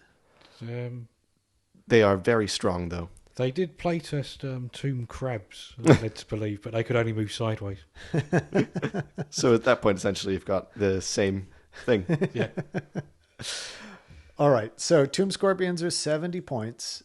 They are weapon skill 4, which is pretty good for the Tomb King's army, which tends to be 2 or 3. Yeah. And they're move 7, strength and toughness 5, 3 wounds, 3 initiative, again, quite fast for this army, and 4 attacks at leadership 8. For only 70 points, that's pretty good. However, you're most likely going to pay 75 for them because you're going to want to give them the Ambusher special rule. Yes, we should probably talk about From Beneath the Sands. We absolutely will. Let me finish talking about the Tomb Scorpion, and then we'll go into From Beneath the Sands. Yeah. So 75 points, you get, it's got claws and a sting. So the claws are at strength 5, AP 2, and have both Killing Blow and Monster Slayer, which is, to me, is fantastic. You've got 4 attacks with those suckers, and A 6 to wound will kill anything that isn't a swarm or a chariot. right. That's pretty scary for a 75-point model. That you can take up to 3 of, like, You can take as many of them as you want. as like, many as you and they're want, only but- special, they're not even rare. Assuming you're playing with the rule of 3, you can take 3 of them. They get regen 6+, D3 stomps. D3 stomps, magic resistance -1. They're swift stride, and they've got Vanguard. However, I think and they're Indomitable 1, which is neat. Yeah. Pretty much everything that isn't Skeleton Warriors is Indomitable 1. Yeah. And then they have an extra attack, right? So this is unlike almost all other things where they give you it's got a sting. Usually they say you must make one of your attacks with this. Pay 5 points to make your attacks worse. Right. Well, this Envenomed Sting is got strike first, poison attacks. That's a special rule. And you, shoot, yes. Sorry. You may choose to make one of your attacks. make one of its attacks. That's right. However, it's not mandatory. It's not mandatory, right? Which It's is not the a big thing. must, right? So if you're fighting a steam tank or something, worried you're going to get out elfed, yeah, right? Yeah. You're like, well, how about a poison attack first, eh? I think against a steam tank, it would definitely be something you'd want to do. You shouldn't put this into a steam tank. No, But- you shouldn't, because it's a chariot and you can't Killing Blow it. Yes, and it's also toughness 7, so you're going to be wounding it on 6s. Okay, this is just silly. But if you're wounding it on 6s anyway, you might as well use a poisoned attack. Sure. Like, that's one of the edge cases I can see using the sting. Most of the time, you're paying for those claws. Like, that's It's what the you want. claws, right? Yeah. It's all about the claws. And there's, D3 stomp attacks is pretty neat. Helps you kill a couple more guys. If you're going into infantry. Anything that isn't a behemoth. Right. For 75 points. Now, so that's pretty great, just as it stands. Now let's talk about From Beneath the Sands. So, From Beneath the Sands is a rule on the mortuary priests from Stat Block. Beneath the Sands. Yeah, it's just in the it's in the regular. Page 129 of the Ravening Hordes book. Yeah, just the regular priest entry. Yeah. During the command sub-phase of their turn, if they're not engaged in combat, this character may choose a single friendly unit that is both the Nehakaran Undead and the Ambusher special rule, and is currently held in reserve, and attempt to summon it by making a leadership test using their own leadership. Right. If the test is passed, the chosen unit is successfully summoned and can be placed on the battlefield anywhere completely within 12 inches of this model, but not within 6 inches of any enemy models. This unit cannot charge this turn, and counts as having moved for the purposes of shooting, but can otherwise act as normal. Right. If test has failed, you must wait until next turn. Yep. So, essentially you have one of the only deep strikes in the game. Yes, and there's quite a number of things that can either have ambushers or can take it. But the Tomb Scorpion That's the big one. is the big one. Because Surprise, killing blow. yes. Even without Killing Blow, this thing's going to be excellent at taking out war machines, right? You can't Killing Blow it, but you can. Yeah, it's another thing you can't killing blow. Forgot about that one. But you can. Or at least I don't think you can. No, you can't. It's only Infantry and cavalry. infantry, cavalry, monsters, infantry, monsters, cavalry, behemoths, and monsters, creatures. Right. And so, but it's still going to be good at that job. It can appear behind when, this specifically says when you're not engaged in combat, right? So,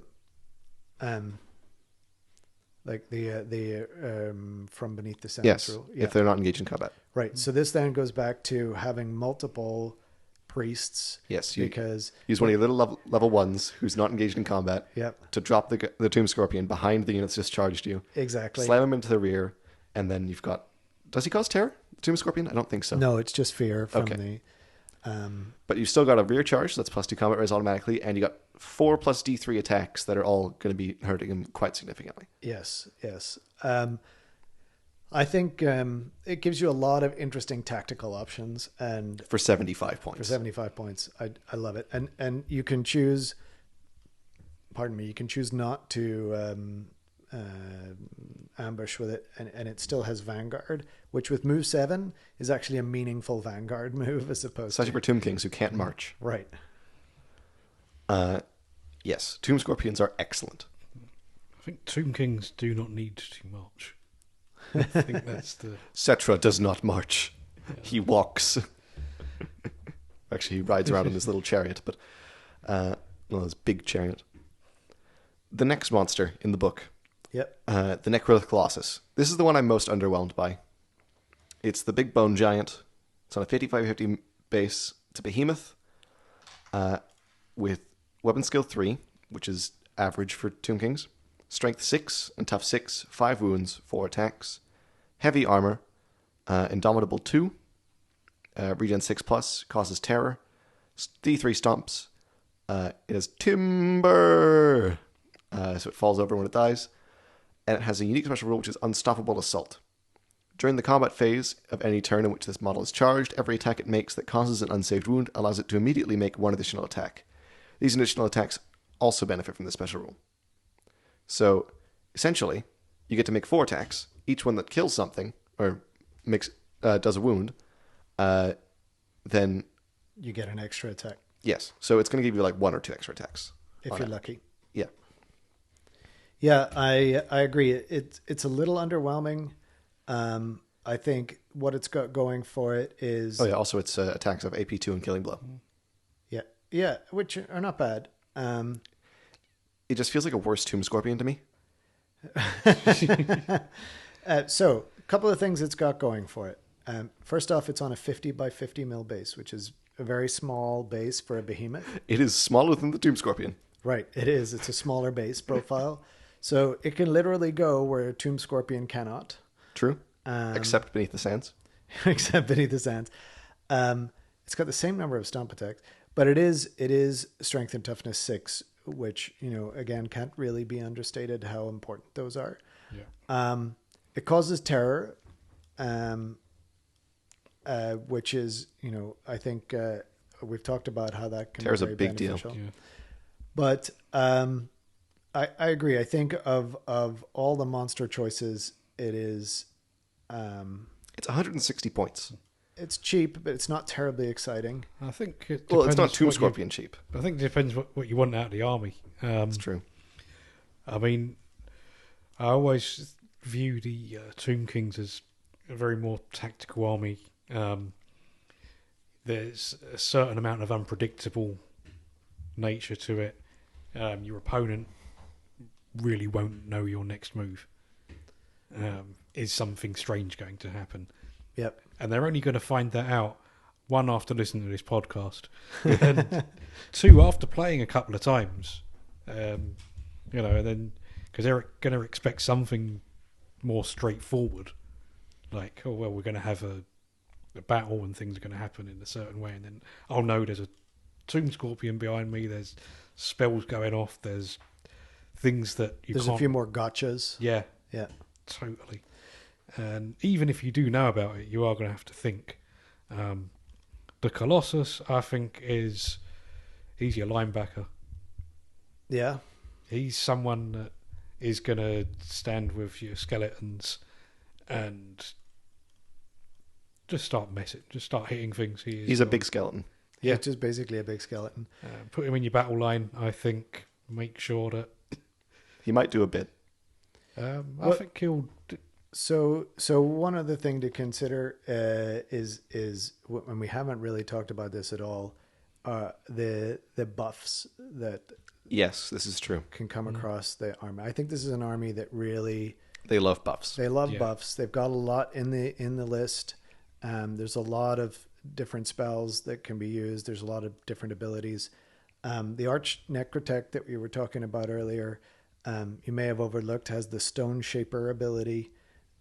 which allows him to increase the armor value of the regen save by 1 on Necrolith Colossus, Necrosphinx, and Ushabti. I did not notice that. I thought he was just giving +1 initiative. He gives plus D3 initiative Right. to any unit, single friendly unit, but he also has this ability to make the regen save better. Right. So he is still weird. He's still weird, But that is quite strong. right. Yes. Giving a 4-up regen is very good. Right. Now, I think, does the Necrolith Colossus start with a 5-up, or I believe so, yes. is he a 6-up? I think he might be a 6-up. Is regen 6? That's He's regen unfortunate. 6. Okay, so still 5-up makes him a little bit better. Yeah. The Necrosphinx, however, The Necrosphinx is my favorite monster in the army. the Necrosphinx is the one that has the 5-up regen, so that would be buffed to a 4-up. Sorry, some technical difficulties here. So I think the Necrosphinx. I'll go over the profile of the Necrosphinx. So he's a little bit more expensive at 195 points. Again, toughness 6, but he's only strength 5. 6 wounds, 5 attacks. Now he's back down to initiative 1, very slow, obviously. However, weapon skill 4, which definitely is an improvement. For weapon skill 4 on a monster in general is is kind of unusual. I would say most monsters tend to be weapon skill 3. Now I'm saying that, I'm thinking of a bunch that are more than that. So There's a few. there's a few.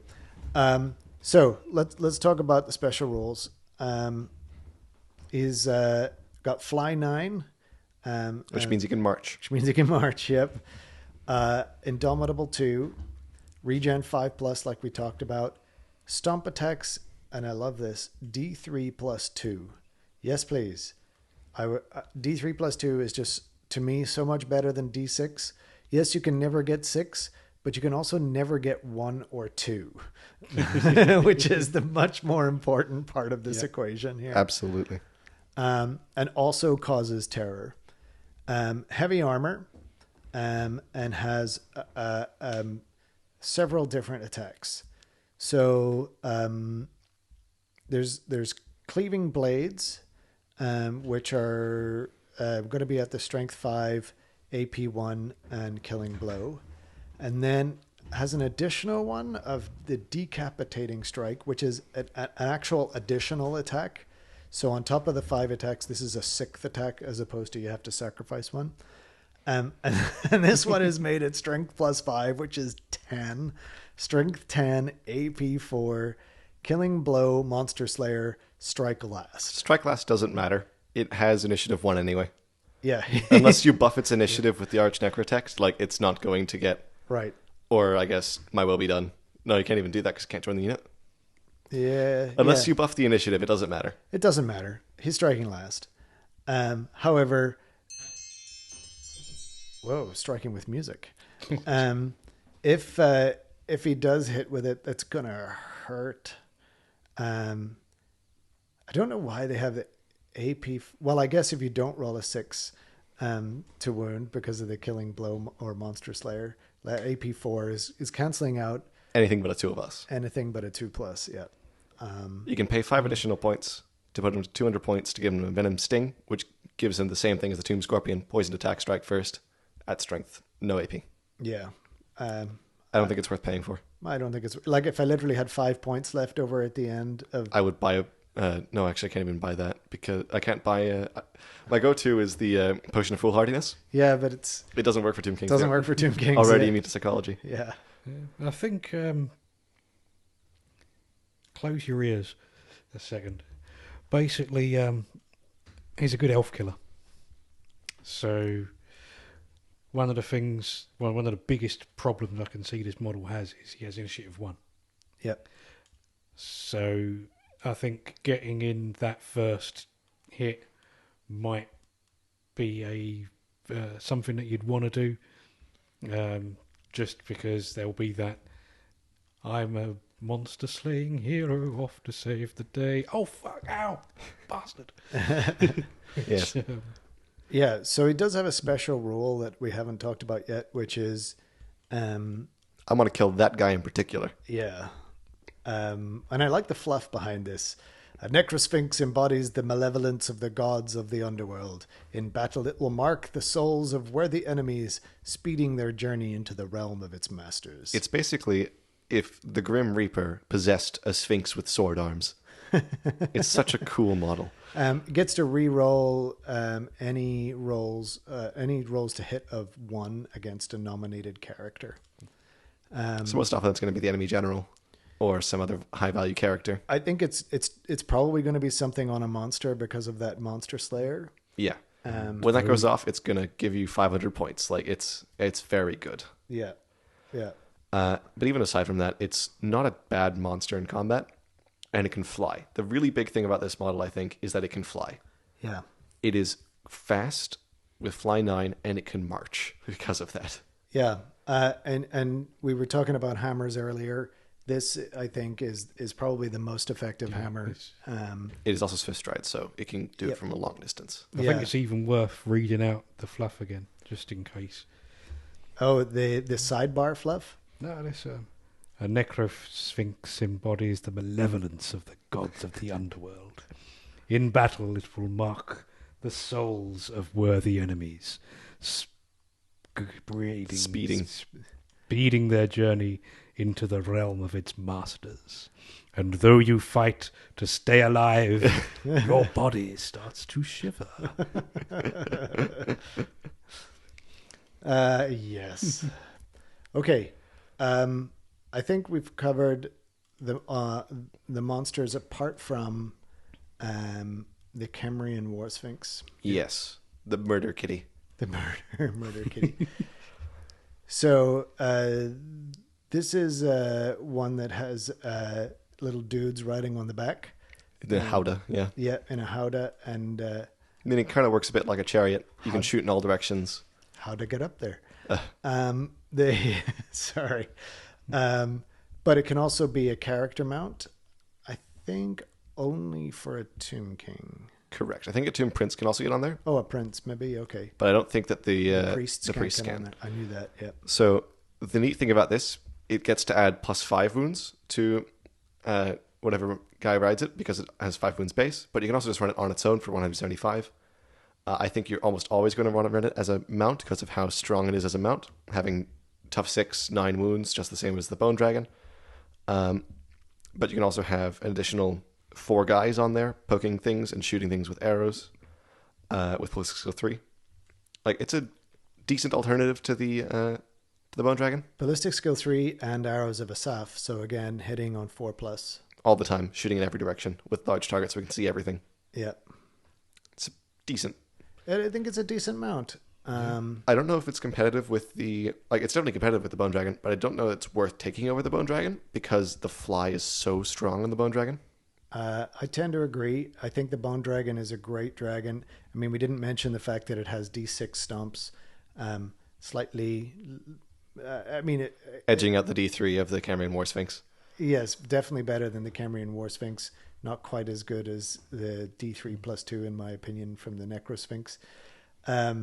But I think the Necroth Bone Dragon is the better mount. You can also put the Priest on it. But you won't be hitting quite as hard in terms of numbers of attacks with the Bone Dragon. The Tomb Guard, you can have up to 4 of them on the Cambrian War Sphinx. So you can have a total of 8 attacks, all at strength 5. Because they're strength 4 base with spears. Yes. So 8 strength 5 attacks versus, from them out versus 5 strength 6 attacks from the dragon. Yep. I think that the dragon is just... The utility of the fly is so useful. It's true. And then they both have a breath weapon.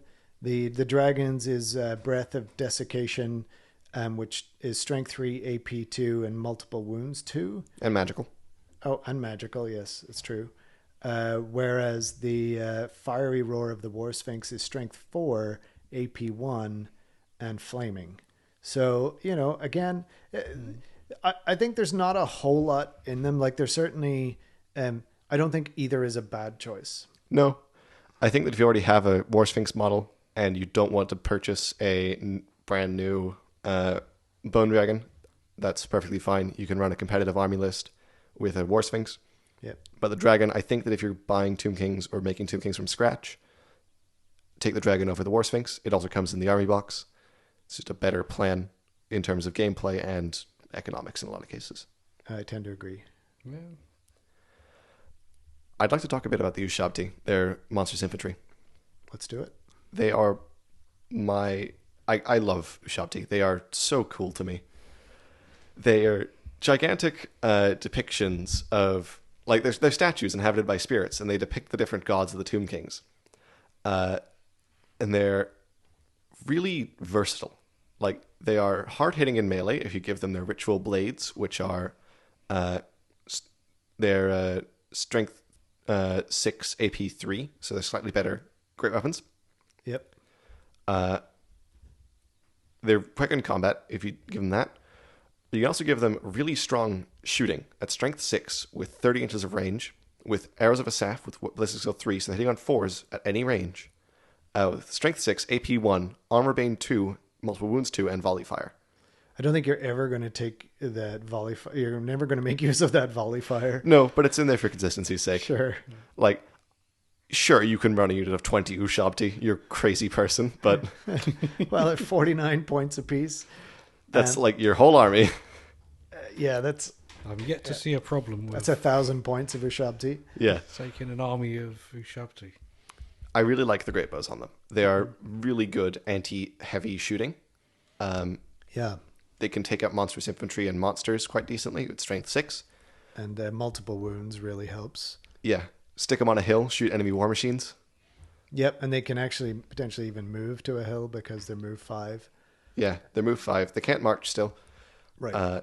but nothing can march. So No, but you can, give them the reserve move with the spell. and reserve all move of is those even things we like talked about. yeah. Yeah, I think Ushabti are a great unit for Monstrous Infantry. So they're on the 40 mil bases. They're 49 points apiece. You compare that with, for example, Trolls in Orcs and Goblins. So that's like the River Troll is 49 points base. I'd say they're definitely better than river trolls. Yeah, I think they're certainly more flexible. They're heavy armor 5 up and regen 6 up. That's and tough 4 only, so they're not quite as survivable, I think, as Trolls. No, absolutely not. They are definitely hittier rather than Right. they're a hammer. They're more yeah, so I think the right way to run them is with the great bow. Yeah. That's where the Venerable Ushabti come in if you want to run them in melee. This is a unit from the Army of Infamy in the Mortuary Cult. Yes. They're weapon skill 5, which is better, and they're also strength 5 with the same weapon. So they're strength 7, Yes. which is nasty. That's hard to get strength 7 Yes. Strength 7, AP 3. with so 3 attacks. base, right? Yeah. So you can. I think that they're. I like the Venerables if you're going to run them in close combat. And those go in the Mortuary Cult, so that way you can have the whole, I want to run nothing but statues. Right. Which is a great, fun way to do the army, I think. Yeah, and so what's interesting then is your I think that's when your Arch Necrotect actually, or is it Arch or Arc? I don't know. Either way. Arc Necrotect. No, I like Arch better. Yeah. Because it's a space after. It's not all in one word. That's true. So your Arch Necrotect. If you're running that style of army, I absolutely would have at least one of them, because again, bringing these guys up from regen 6+ to regen 5+, statistically, you're halving the number of wounds that they're going to take. So I think that makes a lot of sense.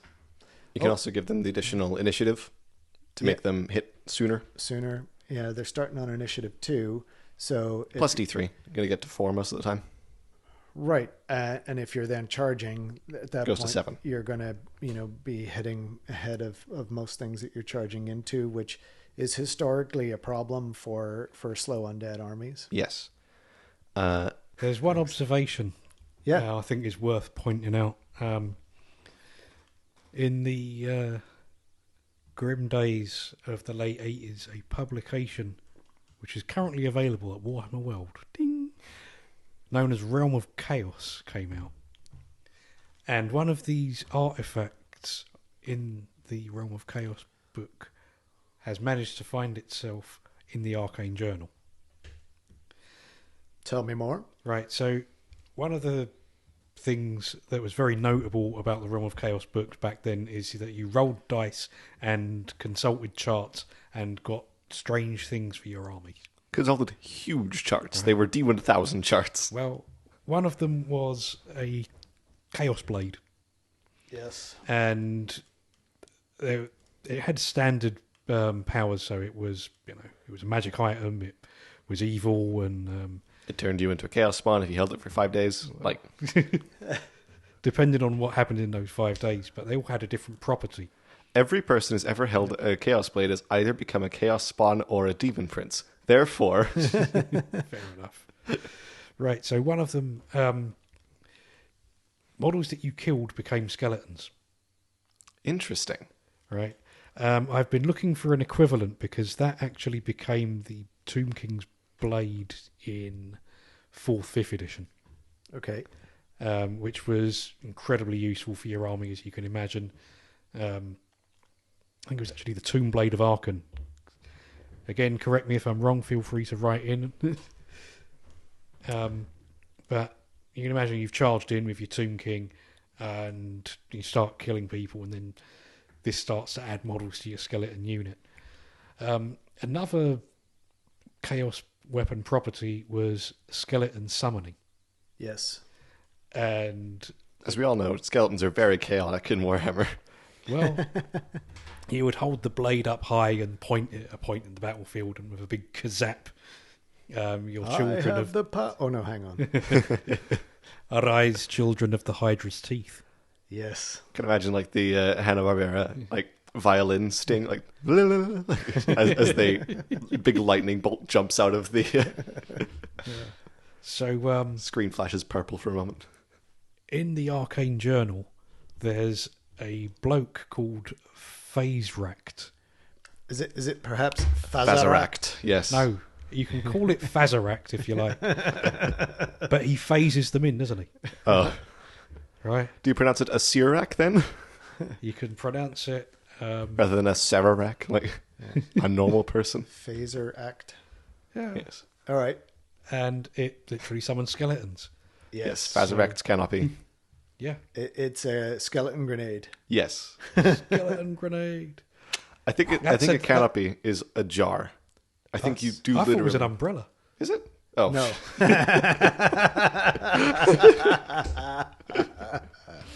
Yes, just, a canopic jar. Yeah. Yeah, or a canoptic jar. Canoptic jar, that's the one. But a canopy is, it's probably from actually D&D. It's made the crossover because one of the most dangerous opponents that you might have heard of is the Great Gazebo. It was in. It was so dangerous. It wasn't even in the monster manual. Was this in like Fiend Factory or something? The old White Dwarf segment that had D&D monsters in it. Have you not heard of the gazebo? Tell us more about the Great Gazebo before we all die. Right. The gazebo has absolutely nothing to do with what we are talking about. Excellent. We should move on then. Okay. But it is a fascinating story. It's one of the earliest internet Dungeons and Dragons legends. Okay. Basically, a dungeon master is running an adventure, and part of his description involves there's a gazebo off to the left, and one of the players didn't actually know what a gazebo was. Yeah. And approached it quite cautiously and thought it was this monster. It's like some big demon or something. Yeah. And obviously when calling it out and firing off a few arrows didn't work. Like, he became very concerned, and then ended up charging it, and then You're inside the gazebo. well, the DM was just having a laugh with him until he ended up cracking up, and after about 10 minutes of keeping this going, which is quite a long time of in-game Role playing, yes. Um, He didn't. Yeah, that's pretty funny. anyway, yeah, the phase canopy. Skeleton grenade. No, the skeleton grenadier is actually an old Citadel miniature. You can look this up somewhere. This is a genuine old lead miniature from the dark days of Oldhammer, and is a skeleton that is holding a bomb. And by bomb, I don't mean any particular device that anyone needs to be concerned about. It is a round ball-like thing with a fuse on it, which I'd assume you'd paint black, Yes. and would have a very detrimental effect on possibly the person throwing it. Well, I think if you were going to be using Phaseract Canopy or Phaseract or Phaseract, whatever way you want to pronounce it. Hazaract, perhaps? Yeah, Phaseract. If you're going to be using it, I think you really want to have that model so that you can, this is the first skeleton that gets summoned. But it does summon 2d6 plus 3 skeleton warriors. Which is an average of 10. Yeah. So it costs as much as a unit of skeleton warriors would on average. Yeah. Well, yeah. that's Sometimes you true. get less, sometimes you get more. But yeah, for 40 points. Interestingly, Single they're use. skirmishers and have horde. Yep. They don't have any other formation they can take. No, they don't. So horde never applies. Or it never applies. That's so weird. It's a well-written magic item. You know what? Suppose It's you could funny. add to the unit later with other. Oh, yes, but they still. It doesn't matter. They can't form up. They get the Characters, horde bonus. characters that join the unit assume the formation of the unit, so they would become also just become skirmishers. Yeah. So it's never going to get to horde up, but it's still. I think it's a great magic item. Actually, we should probably think about wrapping up, and just kind of calling out maybe stuff that really catches our attention. Like obviously the Phaserax canopy. Yes, they have a. Help me, Phaseract Canopy. You're my only hope. Yeah, that's what you have to say when you launch it. Yeah. I love it. My favorite magic item from the Two Kings, I think I mentioned this last time, is the Death Mask of Karnat, which is, in my headcanon of this world, the terrifying Mask of E from 8th edition before it was looted from the Tomb King's tombs. Yeah, I like that. It gives a model terror. It's great. Yep, terror is For 20 points. 20 points. That's not bad. I also really like the Cloak of the Dunes. I think I also mentioned this last time. Gives an infantry model, fly 9, much like the Flying Carpet. Any enemy unit that model moves over during the move phase suffers D6 strength 2 hits with AP -1. It's just a neat little way to have a flying infantry guy. I've got a really nice model I think I want to run this on, which is it's like a Tengu style guy. He's got big wings, and I want to have just a random infantry guy flying around, dropping sand on people, I guess. Fair enough. I think sand is strength 2, right? It depends if the enemy's running Vader or not. He doesn't like sand. I think the magic item that I'll call out is the Warding Splint, which is magic armor that can be worn by your Lich Priest.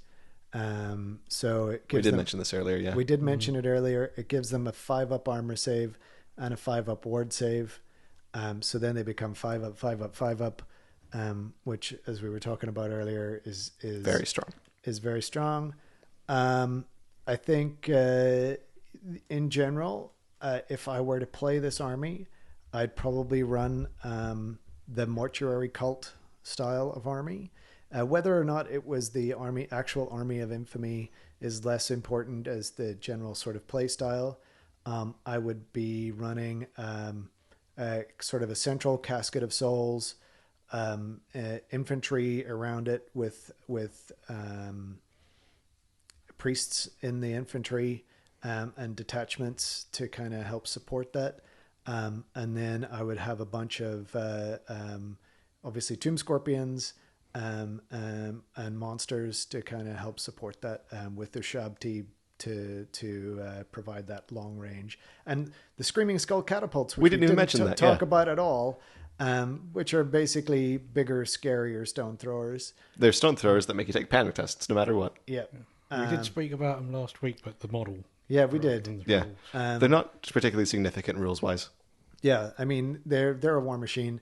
I think, and the things that are kind of going to close the gap between you and your enemy are good in this case. And you've got a lot of decent range projection, but you're going to force your opponent kind of to come toward you. I think that's how I'd run them. I think there's a lot of different other styles, but that was my kind of first preference. Yeah. I think I wouldn't run the Casket of Souls. I think I'd run fewer wizards than you would. I lean more towards the Royal Host style of army. Probably not with so many chariots, but I really like the big monsters, so I probably wouldn't run Royal Host itself. I'd probably just stick to the ground army, take a big wizard, and then just have no level 1s or anything. I like having the big wizard, the big king on the dragon, and then a bunch of necrotechs everywhere because they're very strong. I also wanted to go over a couple of other interesting magic items because there's a lot of really cool ones. Okay, well, let Tim Yeah. talk about how he might run the Yes. army, and then we'll do more magic items. Excellent. Yeah, I think probably what's worth mentioning is that this army is possibly not a beginner's army. Yeah. That as a drawback. So we've been saying how great everything is, and I'm sure if Cetra can hear me, we're not dissing him. But your basic skeleton isn't that great point for point with, say, Chaos Warrior or any other great big infantry. What I will probably be doing is learning how to play with a different army. I actually have more than one army at the moment. I do have a Tomb King's army. I'll probably be using the basics and learning how that works after learning how the main rules of the old world play out. It's a very different army and game to the one that I left behind in the 20th century. Fair enough.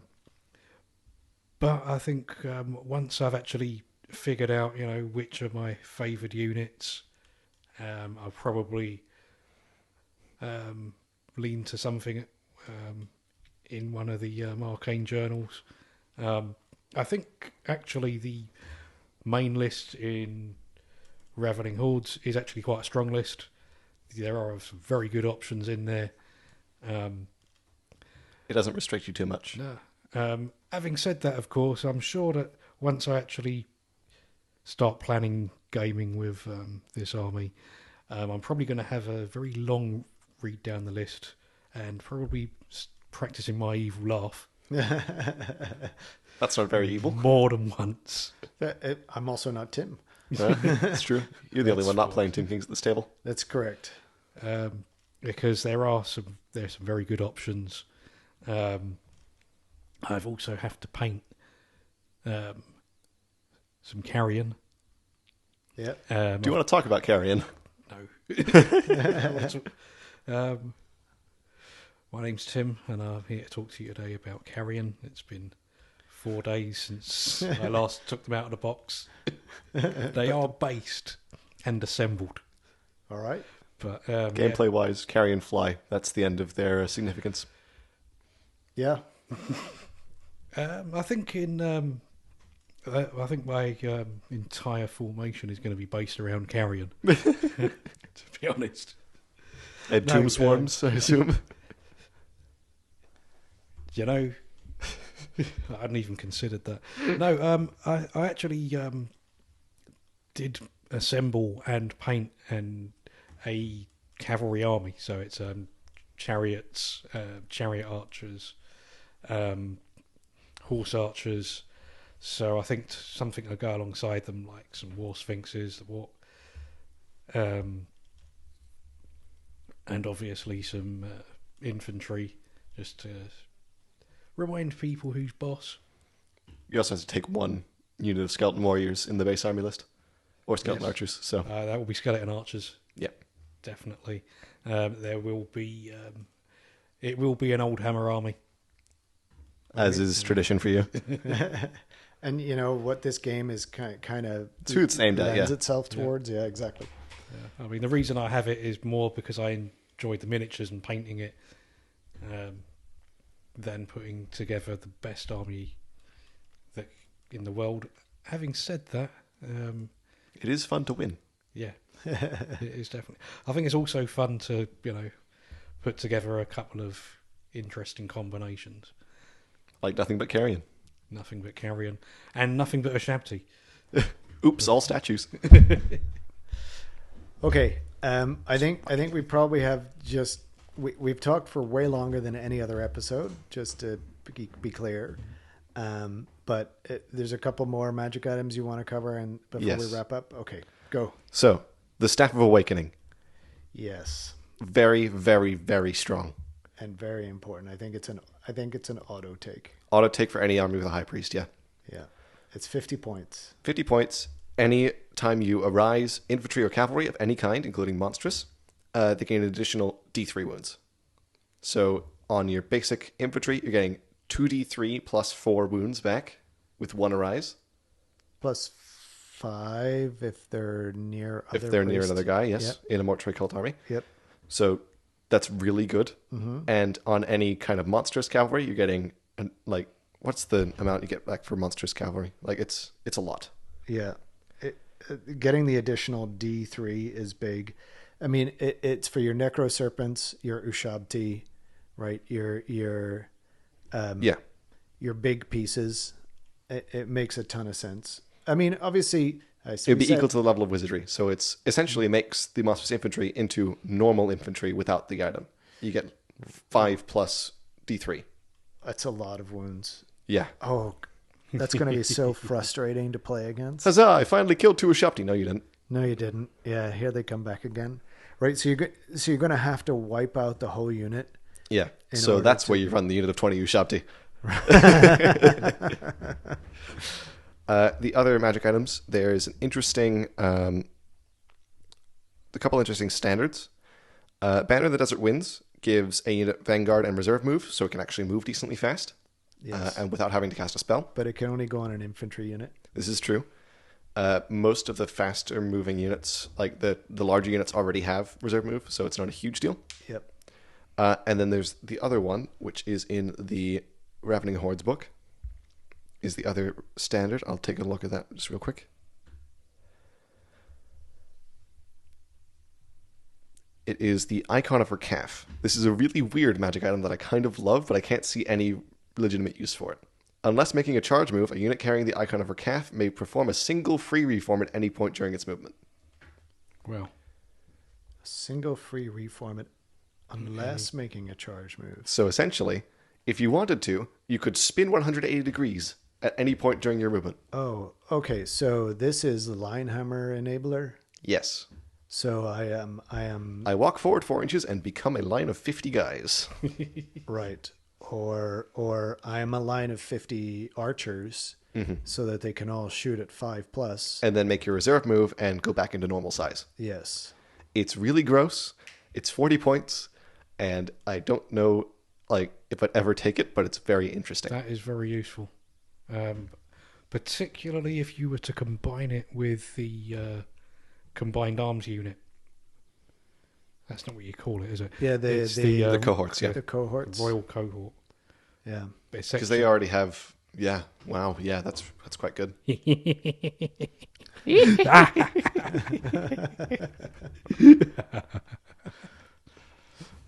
Yes, those are the interesting magic items that I wanted to bring up at the end there. And with that, I think we can call the episode done. Sure. All right, then. I think we should just finish on the evil laughter, actually, and we don't even need to go any further. Excellent.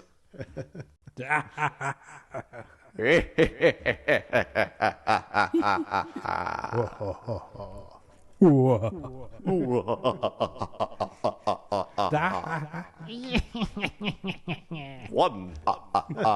No, that's the other undead army. My bad.